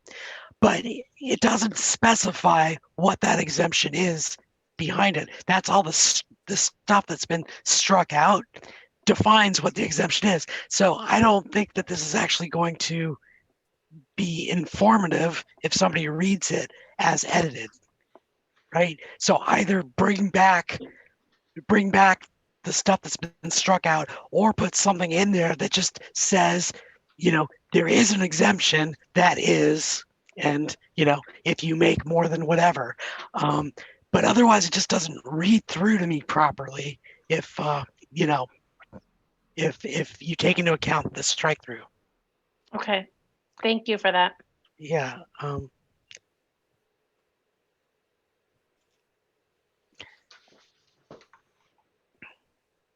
Do we have any other questions or comments? I just have a comment. I already sent it to Alexis and Heather about the sexual harassment information that's in the actual policy. It had Alexis's name on it, and it just read odd to me that, there shouldn't be like an employee's name in Gamut where the official policies are kept. And so I just, looked at the other neighboring districts, and Ravenswood, Burlingame, Hillsborough, they don't put names attached to our policies. So I made that recommendation. And then I just want to know if, about the lactation, do we actually have room for making space for that somewhere in each of our schools? Yes. Not right now, but in non-COVID days, do we have room for that, to make a room? We do. We ensure that the staff have somewhere private for that lactation for that time. I know many of the teachers use their classrooms if it's appropriate, obviously without their students in there. But if a staff member needs space, we definitely find that space for the employee. It's not labeled lactation room, but we do find the location for the employee. Thank you. So on these policies, what we will do is we will take Laverne's suggestion and strike Alexis's name so that it would be the position and not the name. Jesse, yours is going to require a little bit more research because this is as recommended by CSBA. And so we will probably bring this one back to you as we understand it. We'll do some research on that one. That sounds fine. Thank you. I know that I'll just speak for Suzanne and maybe Kelly, is that Suzanne likes it when they come back as a package. So we will figure out, and in honor of Suzanne, we want to keep Suzanne happy. But we will figure out whether we're going to bring all three back to you at the same time or whether we separate them. Well, whether we orphan one or the other. So we'll update you this week. Okay. Item B, the December 2019 Manual Maintenance 5000 series. Julie Carrillo. Thank you. Tonight I will be presenting to you several policies in the 5000 series. The first is Board Policy AR 5118, Open Enrollment Act transfers. It's suggested that this policy be deleted, being that the CDE no longer identifies low achieving schools based on their academic performance index for purposes of developing an open enrollment list of schools in which students had the option to transfer to a higher achieving school within or outside of the district. The next policy is AR 5125, Student Records. Excuse me, not our policy, but our AR. And that's related to new law AB 711, which requires districts to update the records of a former student who submits a written request or government issued documentation of a name and/or a gender change. The next board policy AR is 5131, related to bullying. This policy is also updated to reflect the new law AB 1127, which requires a district to approve an inter-district transfer request for a victim of bullying. And if the district does not have another school, or if we wouldn't have another school in our district, our grade level, we'd allow that victim of bullying to transfer outside of the district. This regulation was updated with new law, AB 34, which will require the district to make specified information on bullying and harassment prevention available on our website for the 2021 school year. And the last in the 5000 series that I'd like to present to you tonight is our board policy AR 5141, administering medication and monitoring health conditions. This policy is updated to reflect the new law SB 233, which would authorize the board to adopt the policy allowing parent guardian, but not a school personnel, to administer medical cannabis in a non-smokable, non-vapable form at school site to a student who is a qualified patient. Furthermore, it goes on to reflect regulation of new law AB 743, which would require the district to accept a physician statement for an inhaled asthma medication from a health plan operating under the laws of Mexico that's licensed in the state of California. Just as Alexis had mentioned, if there are no substantial changes that were made in the first reading, these policies will be placed on consent for adoption at the November 18th, 2020 meeting. Do you have any questions for me? No questions. No questions. No questions. I have one question, Dr. Carrillo, and that is on AR 5125. On the records, there's quite a bit of material in there that refers to adult students or non-adult students who happen to be attending post-secondary institutions, like perhaps high school students that are in dual enrollment with their community college or something like that. Some of the adult language or adult student language has been removed, but there's a lot of it that's still in there. And it doesn't really bother me too much, but I just wanted to know whether, do we want to cut more of it out? Or is it in there in case we become a K-12 district or something like that? I mean, I'm just really not sure. That last part I don't have the answer to, but certainly we can go through that more clearly if you wish. Well, I mean, I don't want to add to anybody's work, but I did notice some of the incidents of adult students was lined out of that, but there's still some that's in there. I mean, I put it page 4 if you want to take a look at that. There's some stuff in there. So we don't have to look at it right now, but I just thought that if we really want to streamline this, and part of this is is trying to be altruistic with my fellow trustees, so the next time they read through it, they don't have to read through all this stuff that's not relevant, right? So anyway. Absolutely. I'd be happy to look at that page 4. Linda? Yeah, Julie, actually, I do have one question, and it might actually go a little bit out. It has to do with one particular bullying item, and it mentions transferring people if they want to, if they've been bullied. But I guess I'm a little concerned that that's making the victim leave the situation. And so I guess what I am wondering is, you know, what's happening to the bully and in these situations, because it doesn't seem like we should be, I mean, some people will choose to want to leave the school, and I get that, but I also don't want to have the victim of bullying be pushed out without them wanting to and feeling like they were victimized and now they're somewhere else. So I'm curious what happens there. Sure, absolutely. And I think this policy really speaks to the ability to allow for that choice, to honor that request of that choice, if that is the case. But it also is making sure that there's information related to that to all, families posted on the website, so that they have that available for prevention, just as what you're speaking of, I think. But I'd be happy to look into that as well, just to make sure that, there's other related supports there to really address the root of the problem. That'd be great. The other thing too, and would be a good thing to go over a board meeting, maybe not during a pandemic time, but the part about the administrative regulation goes into all of the preventative things like staff development, measures to prevent bullying. So that's the one piece that got highlighted, but it's just an accommodation that is afforded, not a requirement that the student that is bullied leave. So we'll bring back some more information. It's really actually in a different time. This would be something we'd spend a lot more time on, because it's really good work and really important to schools.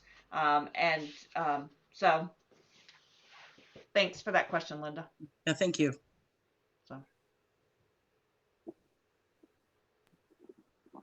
Do we have any more questions or discussion? Okay, thank you, Dr. Carrillo. Now, for future agenda items, item number 12. Heather, do we have any future agenda items? Oh, do we have any future agenda items? I'm so sorry. I'm halfway slow because it's next month off. Okay.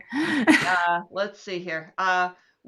Our future agenda items, as you know, in every meeting will be significantly focused on COVID and the return to school. We can also bring up the tracking of student engagement. I worry that 3 weeks from now is really too late. So we'll be getting you some additional information on that and responding to any employees' questions around that right now. So what will be coming up is our employees on permanent status. There is also, we need to, I'm sorry, I'm struggling to stay focused. So our employees that will be moved to permanent status, Josie will bring something about increasing school facilities fees. Josie will talk about the first interim report, which is very important information around budget. And so we want to make sure that we have time for that. We have a large contract around some technology infrastructure on the bond and the project management of that. And also we'll be preparing a response to the grand jury on ransomware. So there's plenty in the next agenda, but I really feel like our work, November, December, January, will be ensuring and continuing to ensure a safe return to school as we move forward on that. So I do have one request. And I think I may have asked it in one of the past 2 meetings, but can I have a follow-up on how much we're actually paying in contractors' fees, Yep. and what we paid last year, and yeah, just get a number on that so we can have some idea of how much money we're putting into contractors versus like hiring more special ed teachers or finding another resource for that. Yep, we will bring that back at the next meeting. So. I have one other request for the next meeting, and that is if Prop 15 does pass, then I guess I would humbly request that Josie includes any information as to what we might expect the fiscal outlook to look like if there's more revenue in the system. Okay. And if it doesn't pass, leave it off because we're just going to be in the same boat. All right. Thank you, Jesse. Okay. All right. I want to, before we adjourn, just I did want to say this at the front end and missed my opportunity, but I want to thank Suzanne from the very bottom of my heart for her 20 years of service to this school district. You know, as Kelly and Suzanne have been working every single day to prepare this agenda, we are losing a great resource in our district, and Suzanne's promised me that we will never lose her, that she will be in close contact, but I know that you will be very much missed, and we appreciate your service. Thank you. Is it okay if I make a thank you, say a thank you? Sure. I just wanted to say I'd like to thank everyone that has supported me through the past 20 years, specifically my mentors from way back, Beverly DeSpiva and Ray Avila. I would also like to thank Wendy Tuckloff, Sandy Ramirez, and Heather Olson for their support as I learned my EA position. To all of my fabulous district office colleagues, thank you for your incredible, amazing hard work and you put in each and every day. To Cabinet, Heather, Josie, Will, Julie, Alexis, and previous Cabinet, thank you for your tireless work that I see you put in every single day to make this district run in the absolute best way possible. To LSCA, CSCA, and LSMA, sorry, I'm getting choked up. It has been such a pleasure working with you. Your hard work does not go unnoticed. The teachers, classified staff, and administrators, the incredible amount of dedication and work you put in. To the board trustees, thank you for your amazing dedication and hard work you do for this district to ensure that the students and their families are taken care of, not just with education, but also their well-being. I will miss you all. Take good care and please stay safe. Thank you.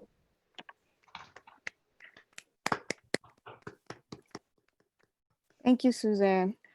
I want to just let you know that you were a tremendous help to me as I was, brought onto the board, and I really appreciate you. So you will be missed. Thank you, Trustee Doggett. I just want to say thank you, Suzanne, for everything and putting up with me and always having a smile on your face. Thank you, Trustee Villalobos. Thank you, Suzanne, for all that you do. Thank you so much. Thank you, Trustee Brocchini. Thank you for everything and good luck on your next chapter. Thank you, Trustee Riddall. Thanks so much, Suzanne. It's been awesome. You've been so just a really good friend as well as just a superb professional. So it's a huge loss. Kelly has some very, very big shoes to fill. So sad to see you go, but I'm also very, very happy for you. Thank you very much, Trustee Levin. I appreciate that. That's exactly is that we all are like very excited about this next chapter in your life, and we recognize that that great things will happen for you. So we're very excited. I'll hand it over to the president to give us an adjournment on that positive note. We have to settle for me. Okay. All right. We'll adjourn the meeting at 10:14 p.m. Bye, everybody. Thank you. Bye-bye. Good night, everyone.